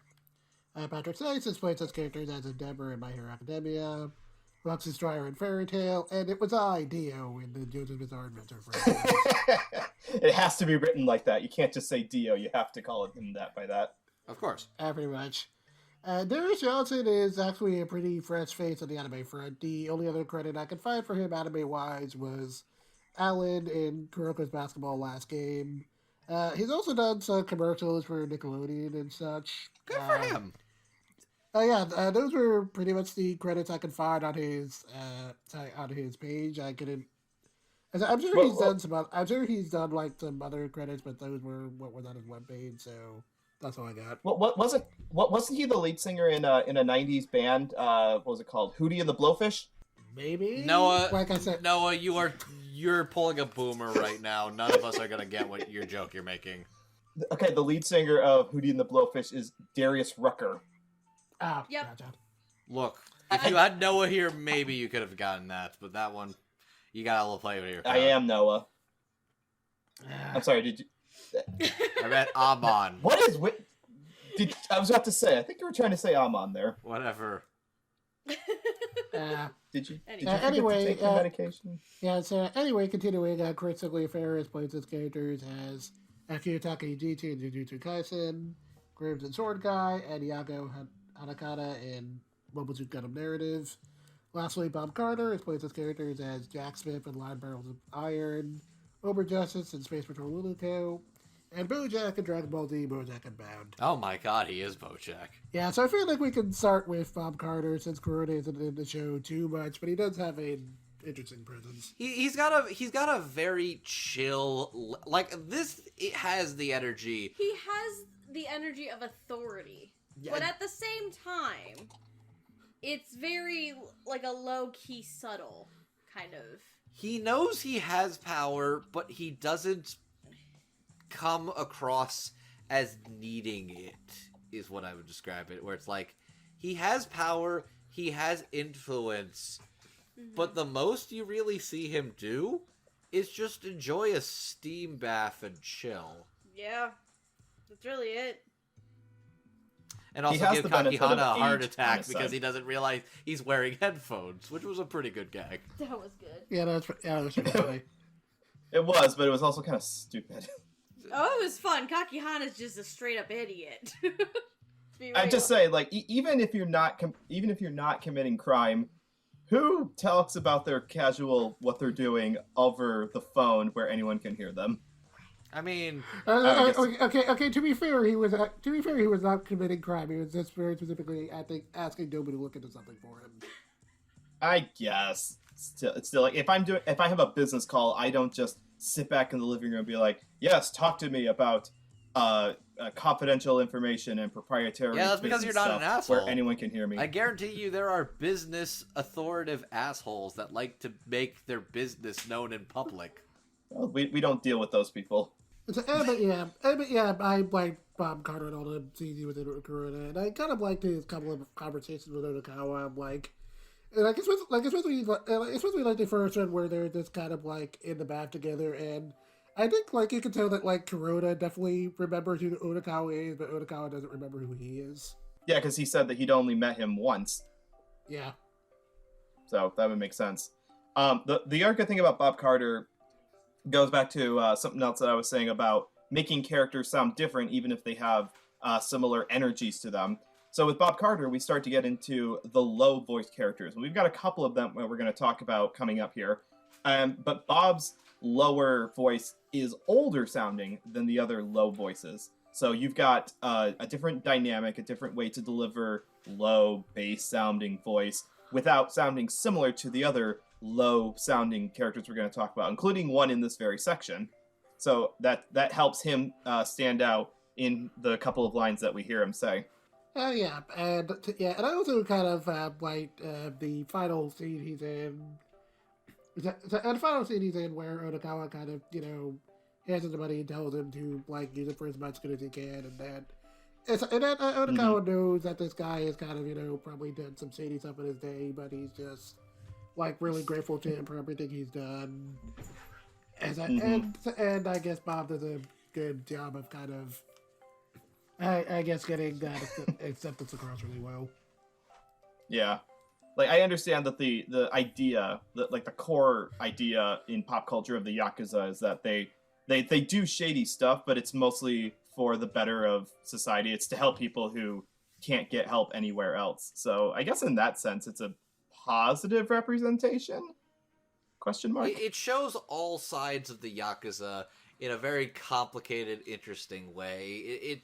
It's why I joke and say this could be a Yakuza game, and that it shows both a good and the bad light that the Yakuza can have on society. Yeah. Mm-hmm. It's like, hey, this man who runs the Yakuza is genuinely a benefactor to those who are, like, tossed aside by society. Yeah. But also his underlings are fucking scumbag, shitty weirdos. Well, to be fair, the underlings probably Yes. don't realize what he actually does.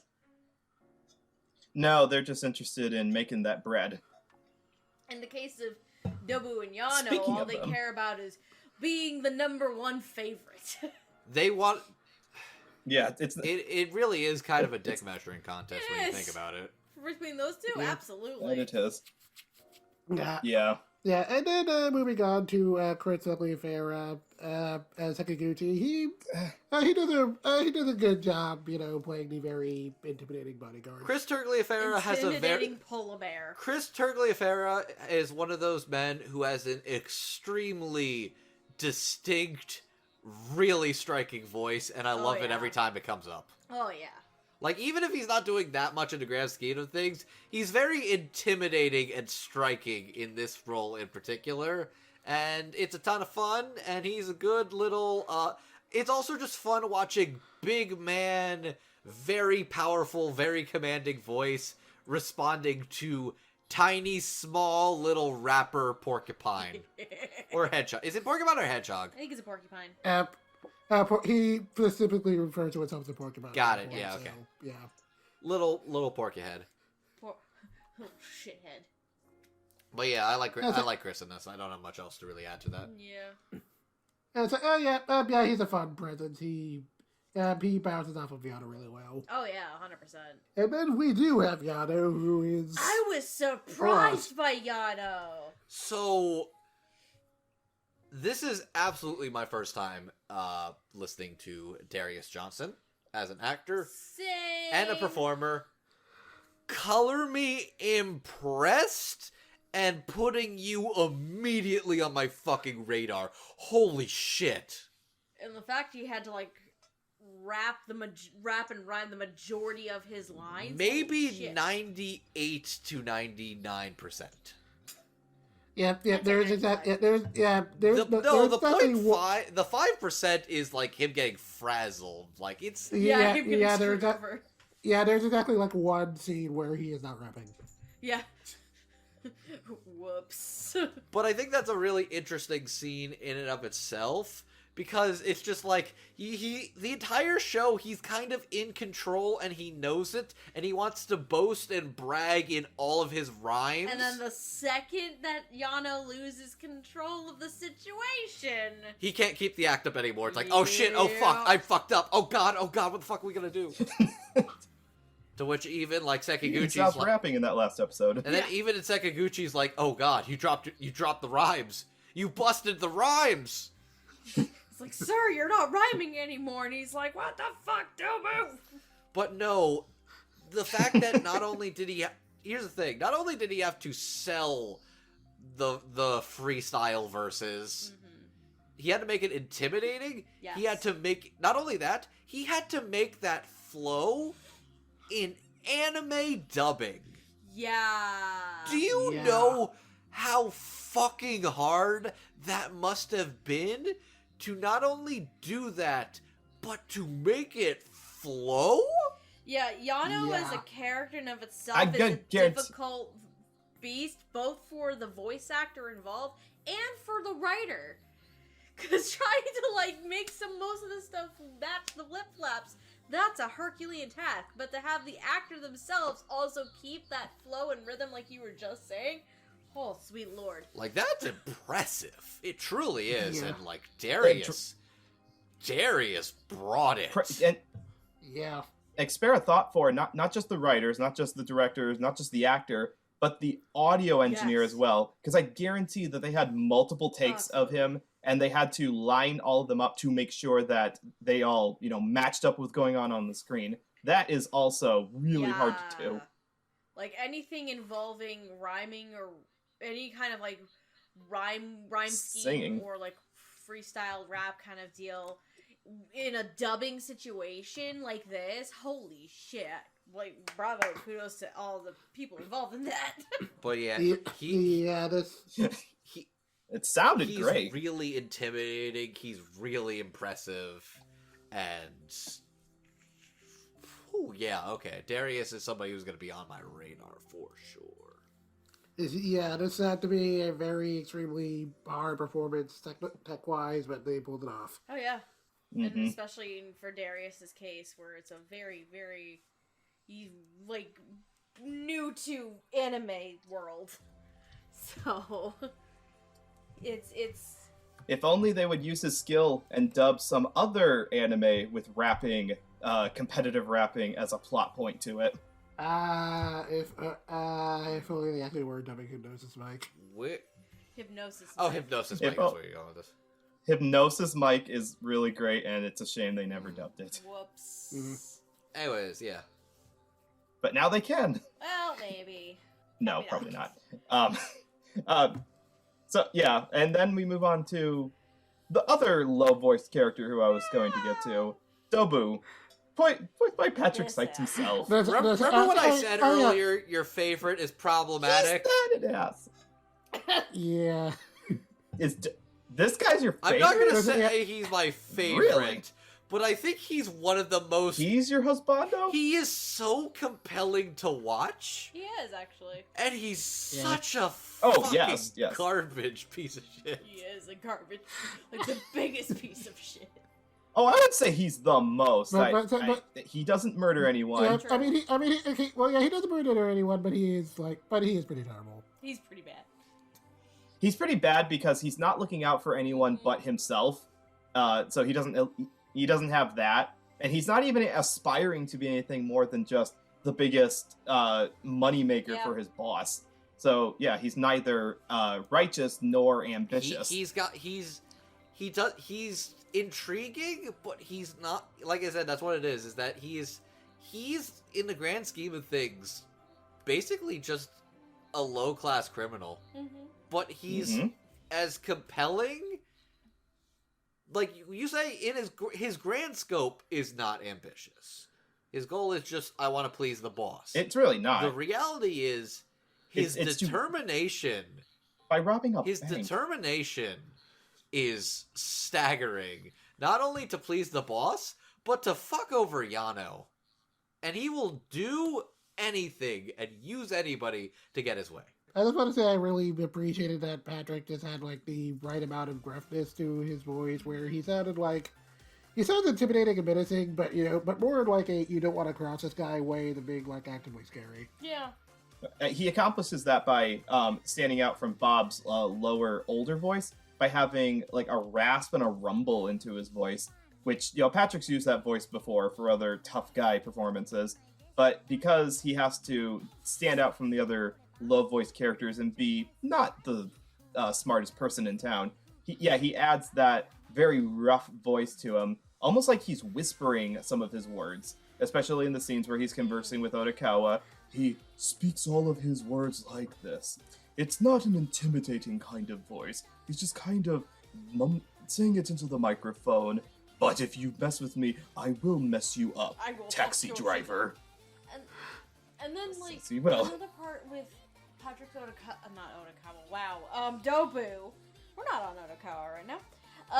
Another part with Dobu, it kind of circles back to when we were talking about Xenos Kabasawa, where fucking... So, Dobu may come off as an asshole and a dick and like a low-life criminal. And a deadbeat abusive piece of shit. Right. But he has his moments where That's he pretty means unforgivable. well.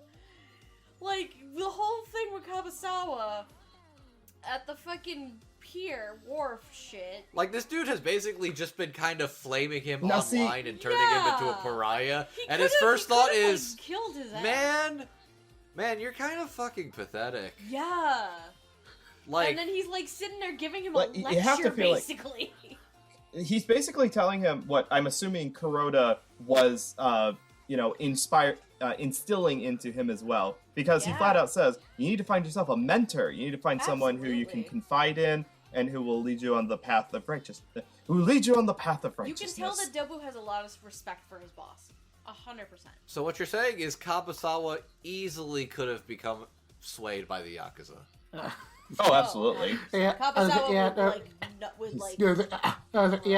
but I really did appreciate how sincere Patrick Silbury was in that scene. It really Yeah. added to it. That's But I what think my makes it- favorite thing is Oh, yeah. but I think my favorite thing is after that whole scene where like Kabasawa's about to walk away, and Patrick's like, "No, we're not done." It's like, no, sorry, It's like, we ain't done yet. Excuse me. If you got some money for me. His ass is about some money. Yeah. It's like, I ain't giving you this life advice for free, buddy. Okay. No, specifically, he has to balance some money. He takes his car, takes his apartment.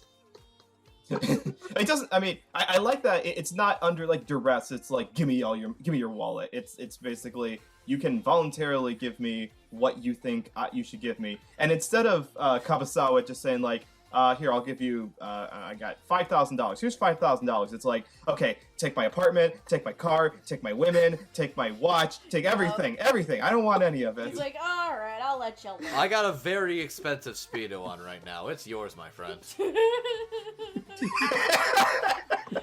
Shit. Lordy. So yes, not the smartest gangsters, but that's good because that means that nobody has to die in this show. At least when they don't have to. Speaking of the whole Kamisawa thing, even like before he meets him, I do appreciate Patrick's delivery when Dobu just has like a very staggered reaction to what it was like to get casted on the internet. Also, like, fate worse than death. Dobu, it may be like maybe a little piece of shit, but also I appreciate the fact that he's kind of lame sometimes. Yeah. I think my favorite moment in the show is when he's literally going through his entire perfect crime heist operation, and he's like, I've got just the name. On Taxi. Yes. Like, thinking it's going to be so cool, and then Onikawa's just like, am I supposed to say anything? The moment's over, fine, we don't care. Yeah, I think my favorite, like, Dobu in school, when it's actually kind of lame thing, is like, when we get to the whole reveal that all these characters are actually human, like, we see all these characters, like, they all, look like relatively normal, like you'd expect. And you get to Dobu, and he just, like, and he actually looks pretty lame. Yeah. He looks like a wannabe Yu-Gi-Oh villain. So yeah, he just looks kind of lame and is kind of lame. He's very fun, entertaining, and everything that Patrick Seitz puts into Dobu is absolutely a treat and really carries it a lot to what I would say. I actually, you know what? If I'm going to say anything, I think Patrick Seitz as Dobu is probably, like, one of the most entertaining performances in the dub for me. I'll give it that. Yeah. Yeah, it is definitely up there. It is. I was very grateful for Dobu, not just because of Dobu himself, but because I hadn't really heard much that Patrick Seitz has been doing in the last couple of years. It's been a while since I've heard. I haven't really been keeping up with JoJo, so it was really nice to hear him in a standout performance once again. Yeah, I feel like he doesn't get cast in major roles and stuff like he used to. Right. I still have... Which is a shame, because it shows he's clearly got the talent. JoJo. He gets to be a dick in part 3, and then he gets to show up again a few parts later, seducing a priest. Excuse me, what? Yes. Am I being... what? Am I being hyperbolic, or am I telling the truth? You'll never know. It's JoJo's Bizarre Adventure. Anything goes. So, yes.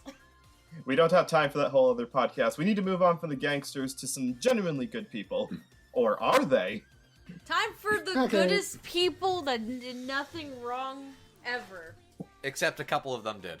Hey, so now it's time to move on to our final group of characters. We have some of Onikawa's friends and Onikawa himself. Oh, good man, Onikawa. Yeah, so we're talking about Miho Shirakawa, Aimu Goroki, Eiji Kakahara, and Hiroshi Onikawa. So Goroki is Onikawa's physician and friend. Shirakawa is a nurse in Goroki's clinic who takes a sudden interest in Onikawa, but is secretly working for Dobu. Used to be in a relationship with him and owes him a lot of money for paying off her debts.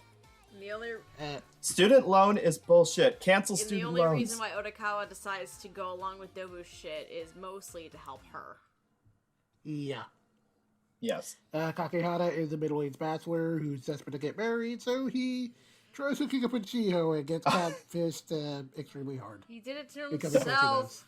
I'm really... He really did to himself. I'm sorry, Jet. When you said he's a middle-aged bachelor, I thought you said he's a middle-aged bachelor. He's both.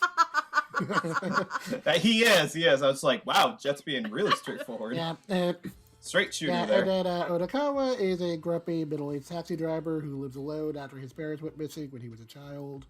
And while working as a taxi driver, several of his passengers end up being connected to this show's central mystery, and he himself ends up working with Dobu to help Shirakawa break free of him. Onikawa is actually somebody who did nothing wrong. Yeah, Onikawa's the best.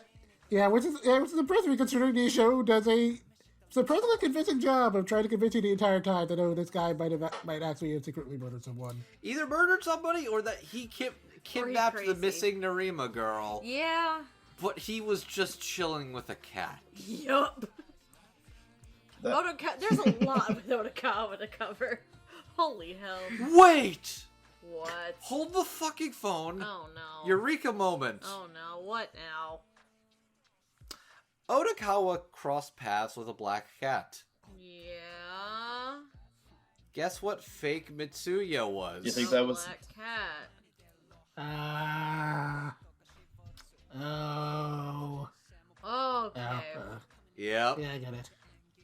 Maybe it was just a coincidence. Maybe they didn't mean to make that comparison. Superstition and symbolism is never coincidence, even when accidental. It's just like J.R.R. Tolkien said, symbolism is for third grade book report. No.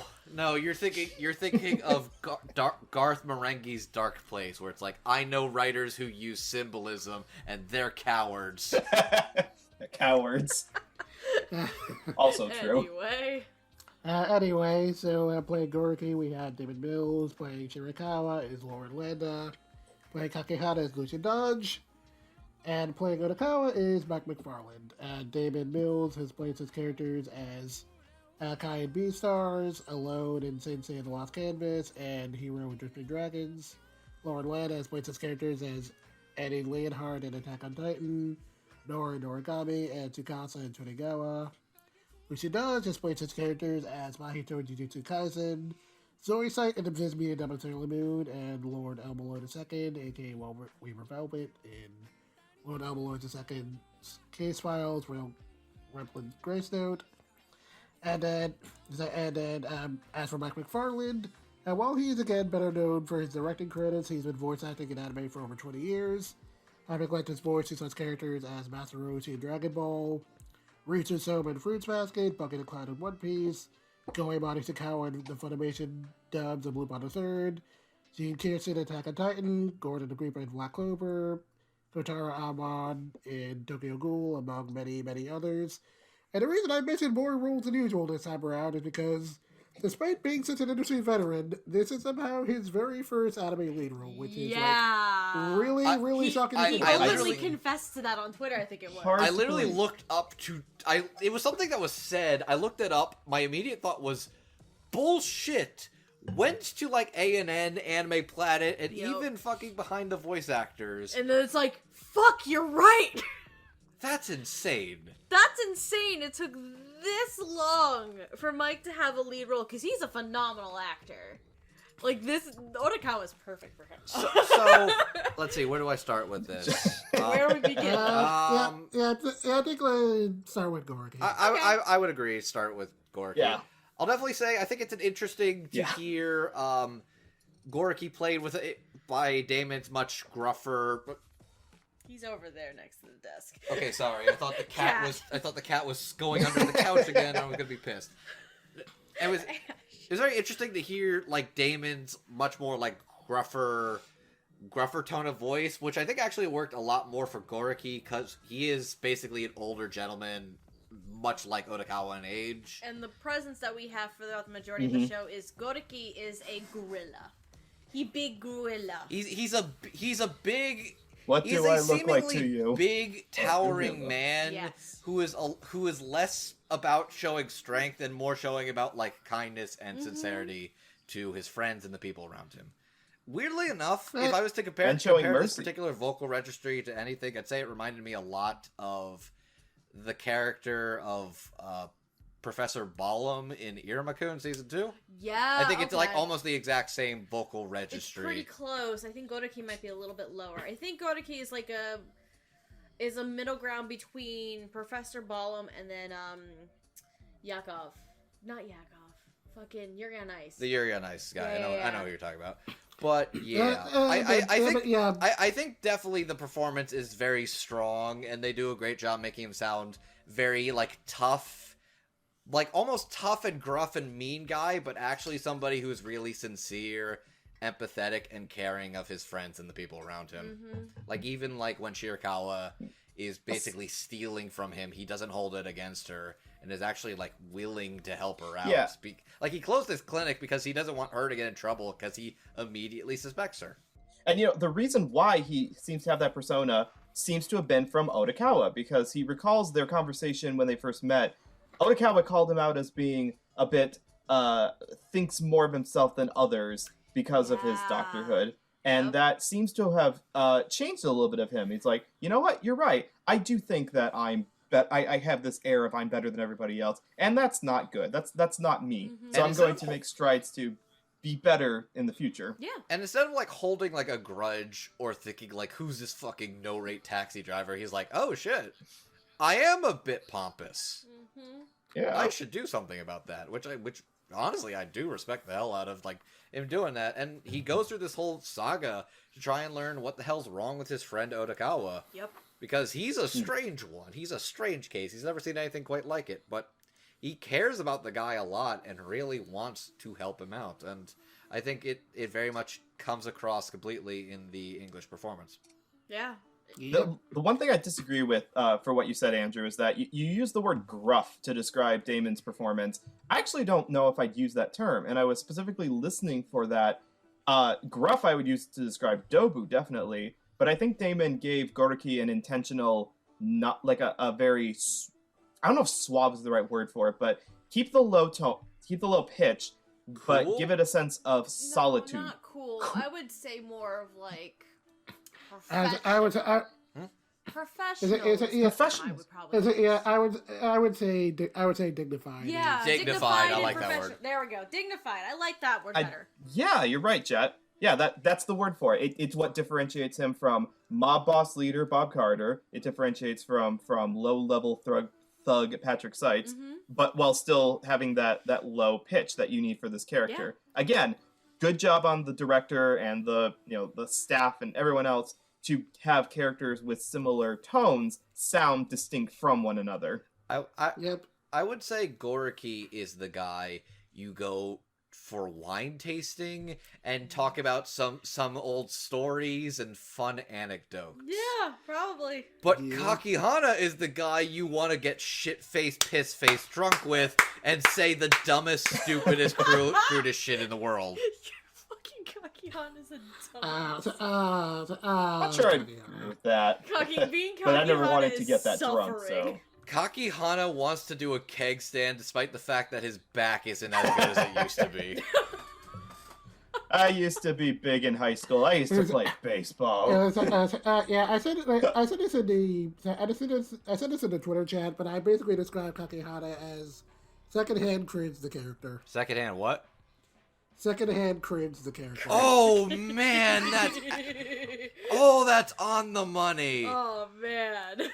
One of the fun things about actually watching things in a public environment, like the premiere of those first 2 episodes of Odd Taxi's English dub, one of the things that stood out to me immensely was everybody in that room fucking dying when he was going to like hit yes on the 18-year-old girl on the dating app. It was basically everybody being like, oh, don't fucking do it. Don't you fucking do it. And then he clicked it, and then everybody's just like, oh. It's like, buddy, no, God, you're right, it is cringe. Oh, Kakihana is so cringe. But Lucian Dodge is delightful as Kakihana. He's got this very, old man... Okay, here's what it is. Hold on, okay. He wants to be young, and he wants to pretend he's still young and hot, and he's got something going for him. Okay.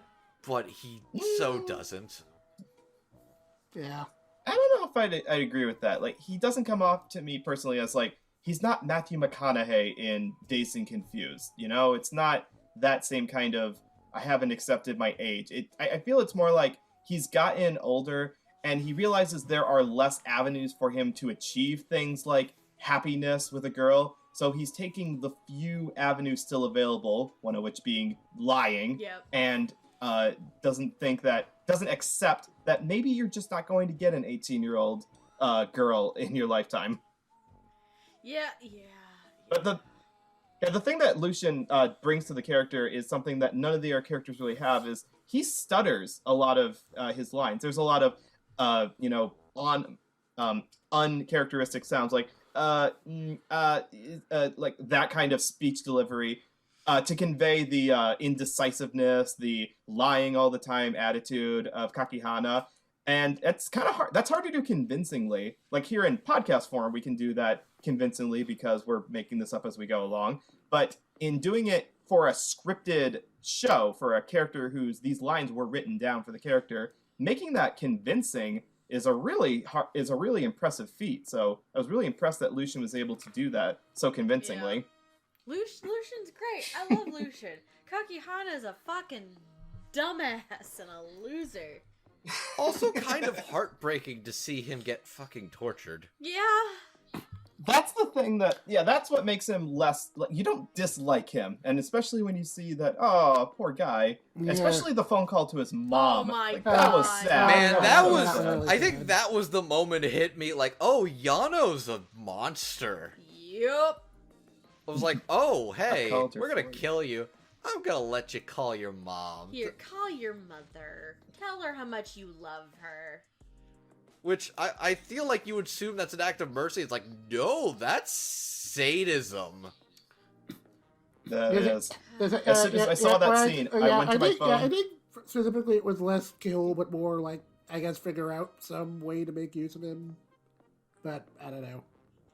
It just felt like cruel. That was the thing. Like the cruelty was the point. Yeah, the cruelty was the point. The thing that made it like really, really depressing was then like that's when Lucian was delivering that whole thing, and Yano's just like in the background laughing. That was just like, ah. Yeah. And even then, like when he's literally like pleading for like Shio's safety, and then it's like you're doing this because they're forcing you.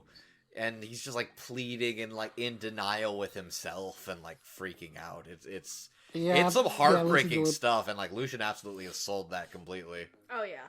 Yeah, the denial. Yeah, like the denial. He really sold that. It was pretty intense. Mm-hmm. Yeah. The only thing that he doesn't really convey, and I don't know if this was in the Japanese either, is that he doesn't sound old. Lucian's voice it's higher pitched, it's goofier sounding. But it doesn't convey a sense of age to me personally. He still sounds like he's like early 20s age, not the I think like early 40s that he's supposed to be. Jet, since you watched this in Japanese, do you remember if the Japanese voice for Kakihana sounded older than the English voice does? Yeah, I mean it was high pitched, but I think it did. It was high pitched, but I think it did sound like a little more age appropriate. Okay. Yeah, I think Lucian's performance still does like generally work, but it is a little bit of an odd direction choice. Yeah, I mean, another part of it too is like trying to like. So we get one of the last reveals is Orikawa's condition, and everybody's actually fucking human, and towards the end of it, you get to see the actual, what these people actually look like. And Kakihana, he reminds me of Kakihana's human persona, like actual human form. Kind of reminds me, you know the stereotype that is, the stereotype of the trope that you see in shows sometimes of like the sneaky snake, like weaselly kind of character. That's the trope that it reminds me of, the character type. Except Lucian, Lucian has the voice for that, but it doesn't fall into the trope of like weaselly kind of thing. It doesn't fall too heavily into that trope, but it reminds me of that, if that makes sense. I'll say this. I also realized, I thought he was going to get catfished, when it turned out he was the catfisher himself. That's not how that works. Okay. You mean Shiho was gonna get catfished, but she was the catfisher. Okay, actually, here's the thing. They both catfished each other in different ways. Shiho catfished him because, like, it was a Badger game, and they were gonna scam him out of money and all that. But no, he, like, was deceptive completely about his income. Everything. And he lied about that to get somebody to pay attention to him. I know. And I think like that in itself is also as like deceptive, if not more so. Let's be real. Between the two of them, Kakihana got catfished a hell of a lot more than Shiho did. Let's be real. Yeah, but I think in general, just kind of like that whole like dangerous game about like being deceptive in regards to love and companionship. I'm not saying you're wrong. I'm just also saying between the two of them. All right, fine. Yeah, I think Lucy did a really good job of getting across how Betsy Kakihana's whole thing was. I think, like, again, that's like a thing that's more like on a part of the show in general. I think one of my favorite scenes with Kakihana is like after the whole thing happens, you see him like on the bridge, just like with the diamond ring, deciding what to do. And then he, like, throws it into the river to, like, seemingly just, like, forget about the whole thing. Yep. And, like, literally, almost immediately, he turns around to go fish it out. Honestly, I'd say, weirdly enough, one of my favorite scenes was actually less a scene where he's being pathetic and one where it's actually Odokawa rescuing him after he got, like, was on the verge of death and afraid. And having a moment of, like, genuine nostalgia together. And it was like broken, tired people who have been through hell having a laugh at something very silly from their past. And it was just kind of a nice moment. And I thought Lucian brought that level of sincerity to that really, really well. I think, like, even though it's not what I would expect for a character that's older, I think Lucian absolutely nails everything that Kakihana needs to be. Mm-hmm. Mm-hmm. And then we have Lord Landa Shirakawa, which is... Shirakawa. So, instead of catching these hands, catch these fucking legs, bro. Capoeira. Yes. What is the technique? What is it called? Capoeira. Capoeira. Kickshada. Kickshada. Kickshot, yep. Bro, do you even kickshada, though? Can you... Jesus Christ. Lauren is delightfully, adorably sweet, cute. Like, almost femme fatale, too, even.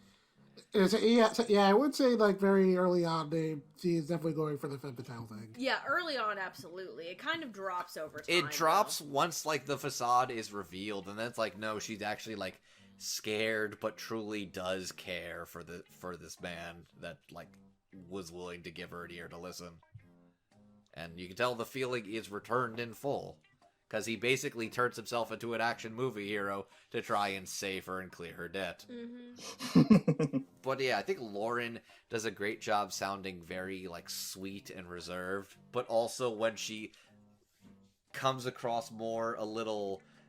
She can be very fun and silly and goofy, and the fucking, like I said, the whole capoeira thing is so genuinely one of the best payoffs in the show, where it's like, oh, that's a funny little gag. And then it's like, no. She fucking pulls it on Yamamoto. It's great. She great. saves his life twice with the power of her fucking legs. See, she should have been star of the Aquaman movie. But yeah, no, fucking, I think Lauren absolutely, like, is very sweet, tender, and compelling. And also, human Shirakawa. Nice. She pretty. She's the one who I feel like looked the least like her animal counterpart.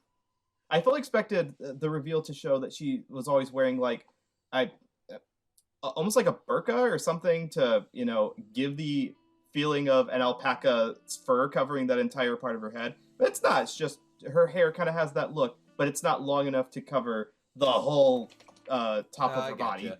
But yeah, I think Lauren is absolutely delightful as this fun character for sure.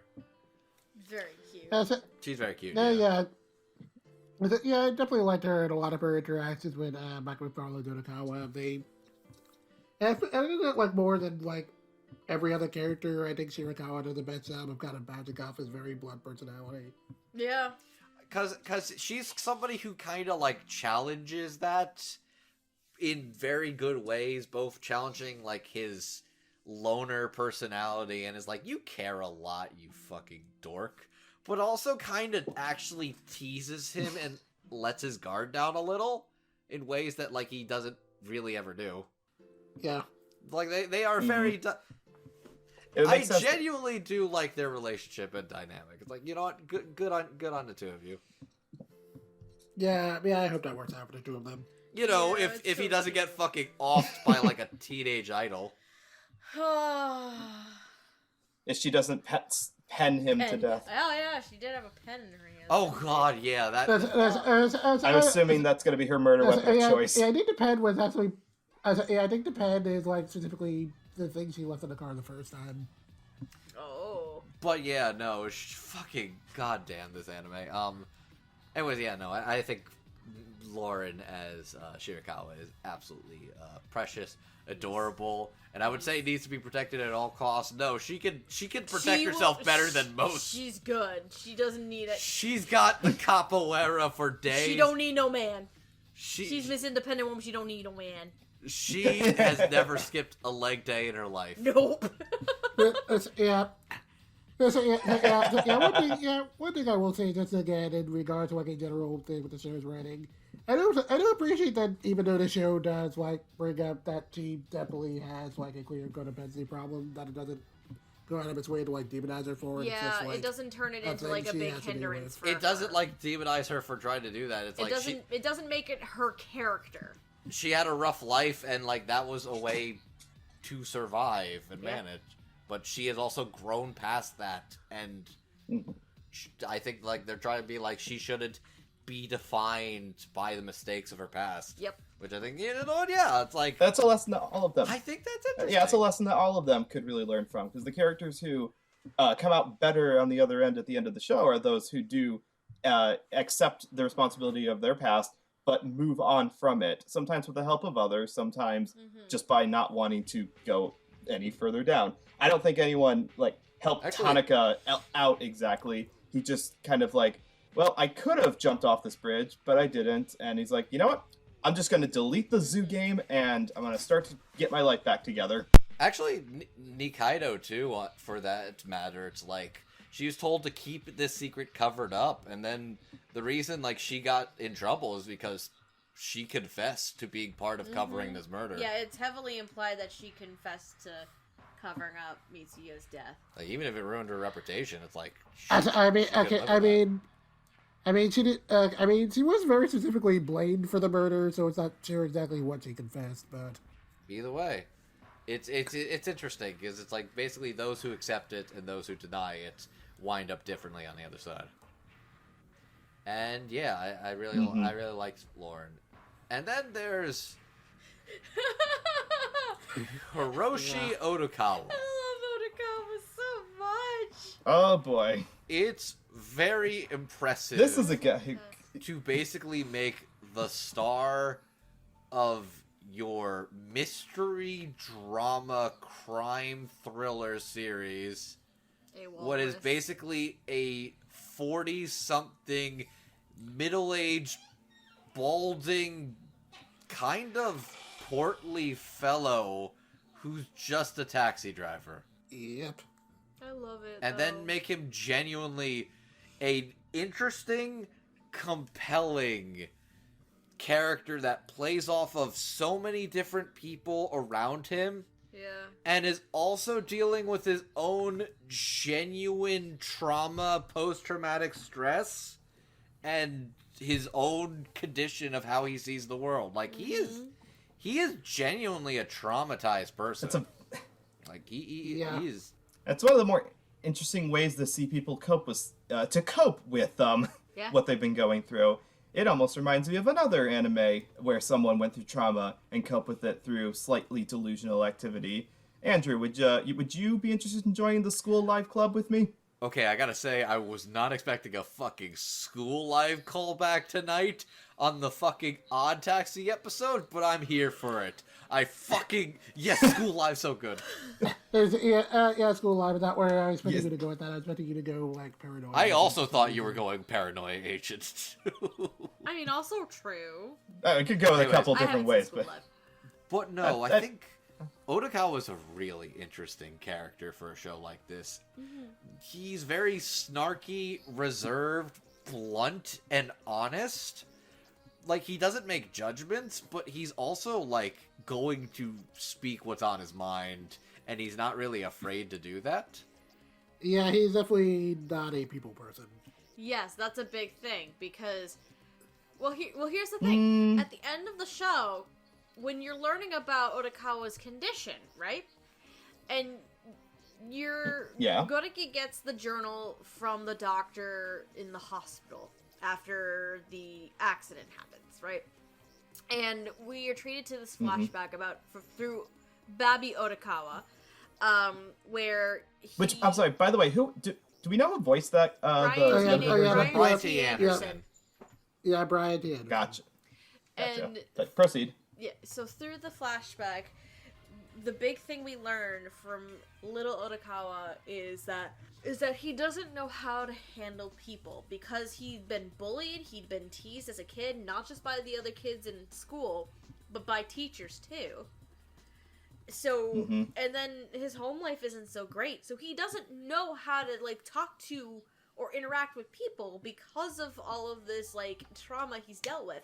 So how he ended up coping was, like, he loved being able to look and look at the zoo animals. He can't look at a person in the eye, but he can look at a walrus in the eye, or at monkey, and not just or with monkeys. Yeah, not just zoo animals, but the animals in that encyclopedia that his dad got him. Yes. The one good thing his dad ever did for him. Which, so, because of his, like, special condition after the accident, I feel like knowing that whole bit of backstory for him, and then going back to everybody now being in human forms after the fact, it goes back to his trauma and not being able to look at actual people in the eyes and animals. So I think because of the whole animal thing, that's why he's blunt and open and honest with people. Because he has the confidence to talk to people. Because they're not people to him. They're animals. And because that's something he's always been comfortable with. He can look another animal in the eye. He can't look a person in the eye. Yeah. Yeah, and again, another thing I appreciate about the show's writing is that, like, while there is the obvious scenes about, like, if Odokawa is actually, like, the one behind the kidnapping or not. Even though Odokawa is, like, very clearly not a neurotypical person, like, I appreciate the show just doesn't ever really demonize him for it. Yeah. He's just a guy. Yeah. That's true. He's That's a true. weird guy, Yeah. but he's a good guy. The show is defying your expectations because not only do we tend to villainize neurodivergent people, we also villainize poor people, Yes. people doing what are seemingly like lower class jobs. And so, starting with that, the show twists that around and honestly should make you feel bad if you thought that going into this. If you saw his life and thought, this is going to be like an unlikable guy, or yeah, he totally did the kidnapping. And by the end, you realize, no, he would never do that, and I feel bad for thinking that in the first place. Odokawa's the best. Yeah. And And I love that Mike gets to voice him in this, like, dry, non-flustered, but very varied voice, because it's the kind of voice where he can convey seriousness, sarcasm, slyness, with just the subtle change in inflection or the way that he speaks, while still keeping that same pitch throughout the entire show. you also see, like, a lot of interesting sides to Odokawa. I think one of the ones I was genuinely surprised about is there is a moment where his voice and inflection changes because he is literally having a panic attack and, like, trauma memories in the middle of, like, the car chase from Tanaka, the Skull Mask. Where it's just, like, he goes, instead of, like, keeping, like, that cool, level-headed, like, dry wit, he's kind of, like, higher-pitched. He's like, what's going on? I don't like this. I don't like pain. Where are we? Is like... Yeah, I don't like pain. Yeah. It was, like, reverting Death to, is like, nothing that but childlike pain. panic. I was like, Yeah. wow. Yeah. That was surprising. Otokawa goes places. It's like you see like when he's genuinely like, but you also see him kind of be cool and like stand his ground when Dobu's threatening him. Yeah. And like when all these people are like throwing shit at him, it's like I'm gonna do what I'm gonna do. This character Otokawa is a very grumpy person, which Mike gets across really well, but Otokawa is also a person who, at the end of the day, very clearly cares about the people in his life who are important to him, and I think Mike also gets that across really well in his performance. 100%. Like he's not. I wouldn't like he doesn't care. He cares immensely. It's just he's a very stilted person who has dealt with so much trauma and shit throughout his life. That's hard for him to show it. But when he shows that he cares, he really cares, and Well, I think that's in a roundabout way for some of them. Like he says, sorry. I was gonna say he mentions to Dobu that Kakihana should probably die too, which it sounds harsh at first, but it feels more like in the way that Mike delivers it that he's bluffing, he's covering so that nothing actually does happen to Kakihana. It's like he's not even worth it. Dobu, don't hurt that guy. He's not worth the effort. But yeah, Otokawa is just a very, very interesting main character for a show like this. Yeah, he's Otokawa as a normal, as a main character is not what you would typically associate as a lead character for an anime. This is not an anime protagonist. No, Like, not in the normal sense. Like you could argue a Shirakawa or maybe even a Dobu would be your typical protagonist depending on the kind of show. Dobu being your protagonist, okay. It depends on the show. No, I'd like I to mean, see, if it's an isekai, maybe. like imagine. Oh, no, like imagine a redux of this show, but instead of everything from Otokawa's perspective, it's all through Dobu's eyes. Oh god, that'd be interesting. But the point is, Otokawa's not your typical anime protagonist. And that's perfectly fine. It works for the show. So well for the show. And the twist about his condition and the trauma, and that basically we are seeing things through Otokawa's eyes the entire time. Like, that's just a fun little story element to the whole thing that I really love. That's very cool. Yeah, That's very interesting. Yeah, How did he know about all the parts he wasn't there for? I know. I do appreciate that the show does a really good. I do appreciate that the show does a good enough job of telegraphing it that it isn't even the big twist at the end of the show. Yeah. It's one of those things. I was starting to dawn on it a little, where it's like, okay, maybe some of this is like, oh, maybe the real Yuki Mitsuya was adopted by the Donraku guy. Yeah. Manager. And then it's like, oh wait, no, fake Mitsuya, her mom's like a fucking anteater, or is like a fucking otter. So it's like, okay, the actual parent lineage thing isn't really about what animal you are. That's unrelated. It doesn't matter, because they're all just animals. Yeah. There's only like one or two instances where Otokawa makes a comment about the type of animal he sees, and it trips up some people. Like he calls Shiho a calico, and that confuses Yamamoto. It's like, what are you talking about? Because he doesn't see calico. You're right, yeah. Yeah. And then, Yeah. you have, early on, you have Shirakawa, and Otokawa's just like, I mean, you're the only alpaca I've ever seen, and she's a little bit confused by that, too, I think, if I remember right. Well, she's not even that. She just kind of chuckles it off. Yeah, she laughs it off, that's what it was. For good reason, because... Is that a compliment? I don't know. At least he didn't call me a cow, she said. That's a good point. No, I love Mike. I love Mike as Otokawa. It's a really complex character to play, and Mike absolutely was well equipped to play a character like this, and I was really impressed. I was really impressed indeed. And again, going back to the whole remote recording conversation, Mike is based in Texas. It wouldn't have been possible, yeah. Mm-hmm. Yeah, it would not have been possible without remote recording, which is where it's like, there are many situations where, I kind of where I'd really like to see some behind the scenes stuff, or how, things like for things like how lines were recorded or how like casting stuff happened. This one instance where I really want to know like how Mike got the casting goal for this one. I'm really curious too, because this is a very interesting character, and it would have been hard to find something that fit. And I'm very glad they went with somebody like Mike McFarlane on this one. Yeah, because I could see a situation where they might have gone with someone local, like maybe a Ray Chase or a Gates Overside, someone like that. Yeah. The fact that they got Mike, that would have been very different. Yeah, the fact that they got Mike for this is just really interesting. Yeah, and it's like he's had a long ass career, but him having a lead role this late in the game is long overdue. Good for him. Yeah.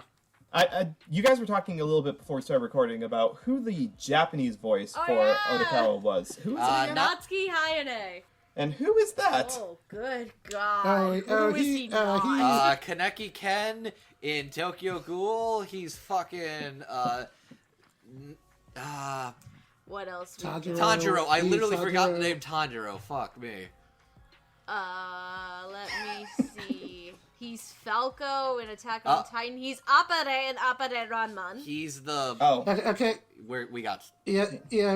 Basically, if you want a plucky shonen boy, you usually get Natsuki Hayane these days. And the fact that they got him to play a 40-something, middling-aged, balding walrus man... Takumi Aldini was a crazy, insane casting decision. Again, they got something on the Japanese side. We didn't get it on this side, but we got something just as unique. We got 20-plus year voice directing veteran Mike McFarlane getting to bring all those years of voiceover experience to the lead role for the first time. And she's still looking through ANN. You bet your ass I am. Gilbert and Maria the Virgin Witch. Okay, please continue. I think Jet's description was pretty on. Gotcha. Plucky shonen antagonist boy playing Taxi Walrus Man. Gotcha. Steph, the moment's gone now. So, I think that's all. Please tell me that's everyone in the cast. I don't think there's anyone left in this zoo that we can there's talk a couple about. others we could have gone to, but we covered the major players. No, they're not. We got all the major ones. But this was quite a cast. Yeah, it's a lot. Yes, it was. It's a lot. There's a lot of people. Good. So I guess the show was a lot, but it's a show I really liked. I wasn't sure what to expect when I checked out the first episode of the show about a year ago, but I was pleasantly surprised by it, and it kept getting more interesting with every episode. And I remember I got to the show, I was like, wow, this is really amazing. This is never gonna get a dub. and then months later, to Jet's shock. Oh, good job tempting fate on that one. Say that more often. Say that for everything now.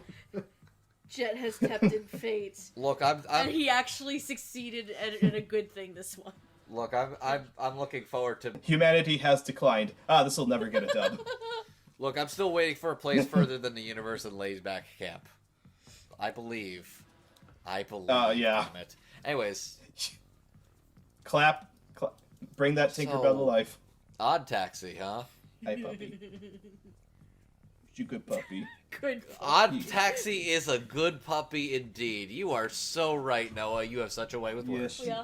Odd Taxi is also good cat on floor. The cat in this was a literal murderer. That doesn't quite work as well. Not this one, he's not. Yet. Oh, you want to say hi, Lily? Okay, so are we on final thoughts now? I don't think that was established. Let me go let the puppy out while you talk. I basically just gave my final thoughts. Okay, I didn't realize there was... Okay. Odd Taxi, it good. I didn't know what the fuck I was expecting. The only thing I knew was bare bones shit, and that, again, Jet gushed and hyped it up all to hell. Which is for the best, because holy fucking shit. I knew this one was really high regarded. Man, this was a gripping show to watch, and every time an episode ended, I was like, holy shit, what the fuck? I swear to God, when we were watching it together, it's just we had to I had to physically take the controller from him, be like, Andrew, I have work in the morning. Steph, we can do one more. Andrew, But we I can do have one more. work in the morning. What the fuck was that cliffhanger, though? No. Sweetie, come on, look, what's going on? I am working an event tomorrow night. No. Why was the body the idol? Steph, we need to keep going. That was basically how this went for, like, the past week. But no, You're like... darn lucky this is single core only. Yeah, thank fucking God. No, but, like, I really love the dub and how it was handled. It's so fun. It has a wide range of casts and performances that you wouldn't expect, and it just seemed so natural and just fits so well for this weird-ass world that we are in for, like, 96 to 97% of the time. And it's just... I just fell in love with this so much. So thank you, Jet, for hyping it up so much that I finally watched it. This was a really good show, and I would definitely say the dub was a very hard task to undertake, and I absolutely think Bill and Mike absolutely killed it, as well as the team at Bang Zoom. And I would definitely say the entire ensemble of this one is really, really strong and pretty inspired in a couple of places. Go fucking watch it. Go watch it. This is a must watch. And if you haven't Watch it watched it multiple already, and you're almost 2.5, 3 hours into this, we just spoiled everything for you, you fucking idiot. But also, yeah. But go watch it anyways. It's still good. Go watch it for what did we not spoil? Listen to it for the great music. It's got really good music in it as well. Not just the opening, but the idol songs, the background audio. It's all really good audio from music to voice acting. The animation style is nice too. It's simple. And The style is nice too. I wouldn't say it's like standout animation. It's pretty. I think it's pretty standard. Frame to frame movement. That's what I was saying. It's simple yet effective. Yes, you are correct in that regard. Yes. And to wrap up my thoughts on this, I'm not a furry, but there's definitely a furry, Okay, you know what? Just admit it. Says the man who was on the Beastars episode. Just be honest. Just be honest. The anthropomorphized animals can be fucking hot. Just deal with it. Just embrace it and move on. You do you. I'd like to go back to church sometime. I mean, if we're being real, I think... I think animal Nobu is hotter than, like, human Nobu, so... It's like the Beast! Fair. It's like the Beast from Beauty and the Beast! The Beast can get it! Prince Man, ew! God. Get your fucking shitty chiseled chin out of my fucking face, you freak! Bring back the fur and the shag carpet! Jesus Christ. All accurate statements indeed. Oh. And an element that just adds another layer to how enjoyable this overall show is. It is unique. It is not like Beastars. Beastars was a very different kind of genre. It had some similarities, not just with the animal thing, but this is a chill, laid back, after work kind of show. Like, you can watch this in the evening and enjoy the mystery aspect of it to lull you to sleep with its cool, chill vibe, and the varied characters who I guarantee you're going to find at least one character who you relate to a little too strongly. Someone who has some trauma similar to your own, and you're like, oh, that's what's wrong with me. Oh, I better not go down this path or I'll end up like this character. And the actors, varied, talented, very passionate about getting this whole thing completed through remote recording, and made for, again, one of the most standout things that we got in anime. And I love to see this, not just because it's entertaining, but because this is what I want to see pushed for more in anime. It's not like anything else out there, and it makes you want to make your own anime, or at the very least makes you want to seek out new things and remind you why this anime stuff is so cool and entertaining. Hell yeah. I'll say this, I don't think I want a sequel of this. No. I think Me neither. it's fine the way it guess- is. As much as I would love to know what happens next, it's fine the way it is. I don't think it doesn't need a sequel. I'll take the epilogue movie, which has some extra scenes, and I'll call it a day. I'll say that. Yeah, I did briefly like skim through the review for that movie. Apparently, it does like briefly show what happens after that taxi scene, Oh. which I'm honestly not sure if I want to know.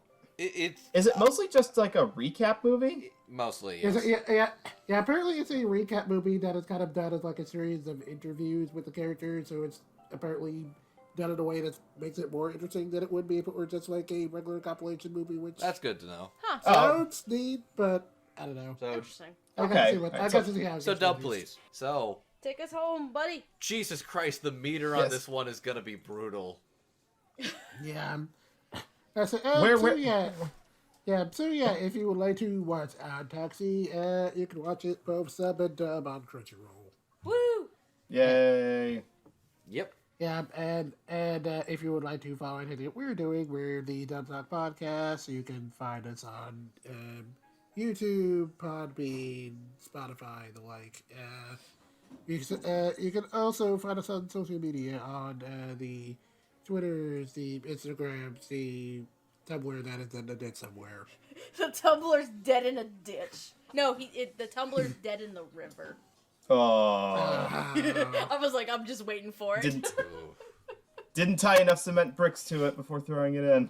Yeah, and if you like to support us, you can do it through a one-time donation through our Ko-fi, or you can be one of our lovely patrons. And before we end tonight, I'd like to give a shout out to some of our patrons.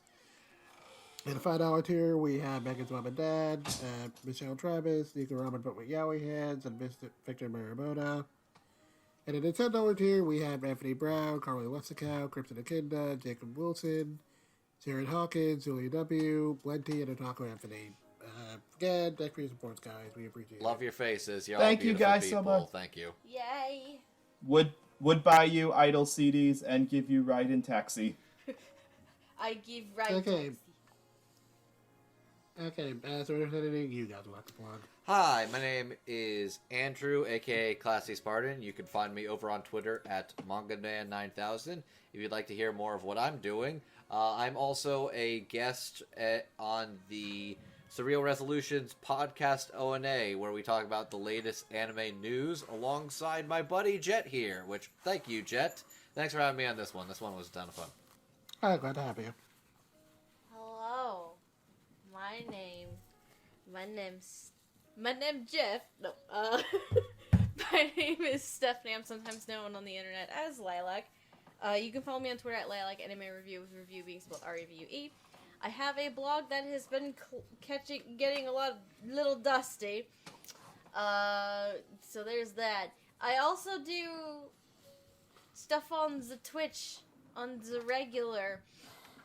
Over on the Dub Talk podcast Twitch, I usually stream on Sundays in the afternoon doing Animal Crossing and Pokemon Legends Arceus, and then in the evenings with my idiot of a boyfriend over here. I'm the idiot. We haven't, at the time of us recording... Hi, idiot. At the time of us recording, we haven't picked the next really long game yet. It's my turn to pick, though, and I haven't decided yet, so stay tuned. I'm very glad you guys chose Florence that one night. That was incredibly entertaining to watch. So good. I loved it. You only showed up for that because we played Freddy Fish. Yeah, we played Freddy Fish first. Fuck yeah, I did. You should pop in the Twitch more I ain't often, denying Devin. that. I'd love to. I wish I could, but I actually, no, I'm not going to make the excuse. However, I, Noah Clue, am currently busy moving everything I own into a new house. Yay. By the time you listen to this episode, I'll probably have it all moved in. Probably not unboxed, but it'll at least be in the new building. So continue to follow me on Twitter at Noah Clue for updates on that, or for discussions about animation around the entire world, because that's where the real passion for the good. I don't know how to end this off with. It's very late at night, people. This was fun to record, but dang, it's getting late. Yeah. Mood. Okay, and as for me, you can find me on the Twitters at the Videga, or again on Serial Resolutions Podcast O&A with Andrew here. I'm usually just online talking about like anime news, cartoon news, world news, like whatever is going on. It's a pretty okay time, I guess. Yes. And that more or less wraps us up for tonight. So thanks for joining me for this one. No, thanks for having us. This was, All right, this was a what's- fun show to cover. I know you've been talking about it for a while, and yeah, this was a lot of fun. Thank you for finally giving me a reason to watch Odd Taxi. Yes.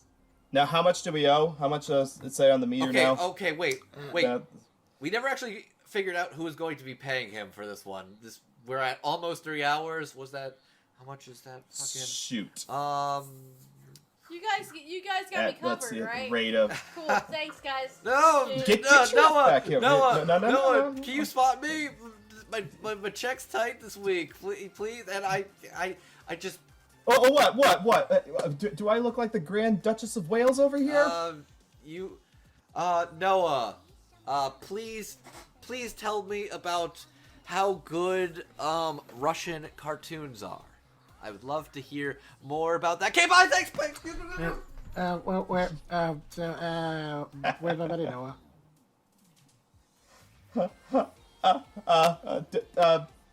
Where's my buddy? Don't anybody move! I got this gun right now. I'm a crazy man. I'll use it. I swear. I swear right now. Where's my buddy Noah?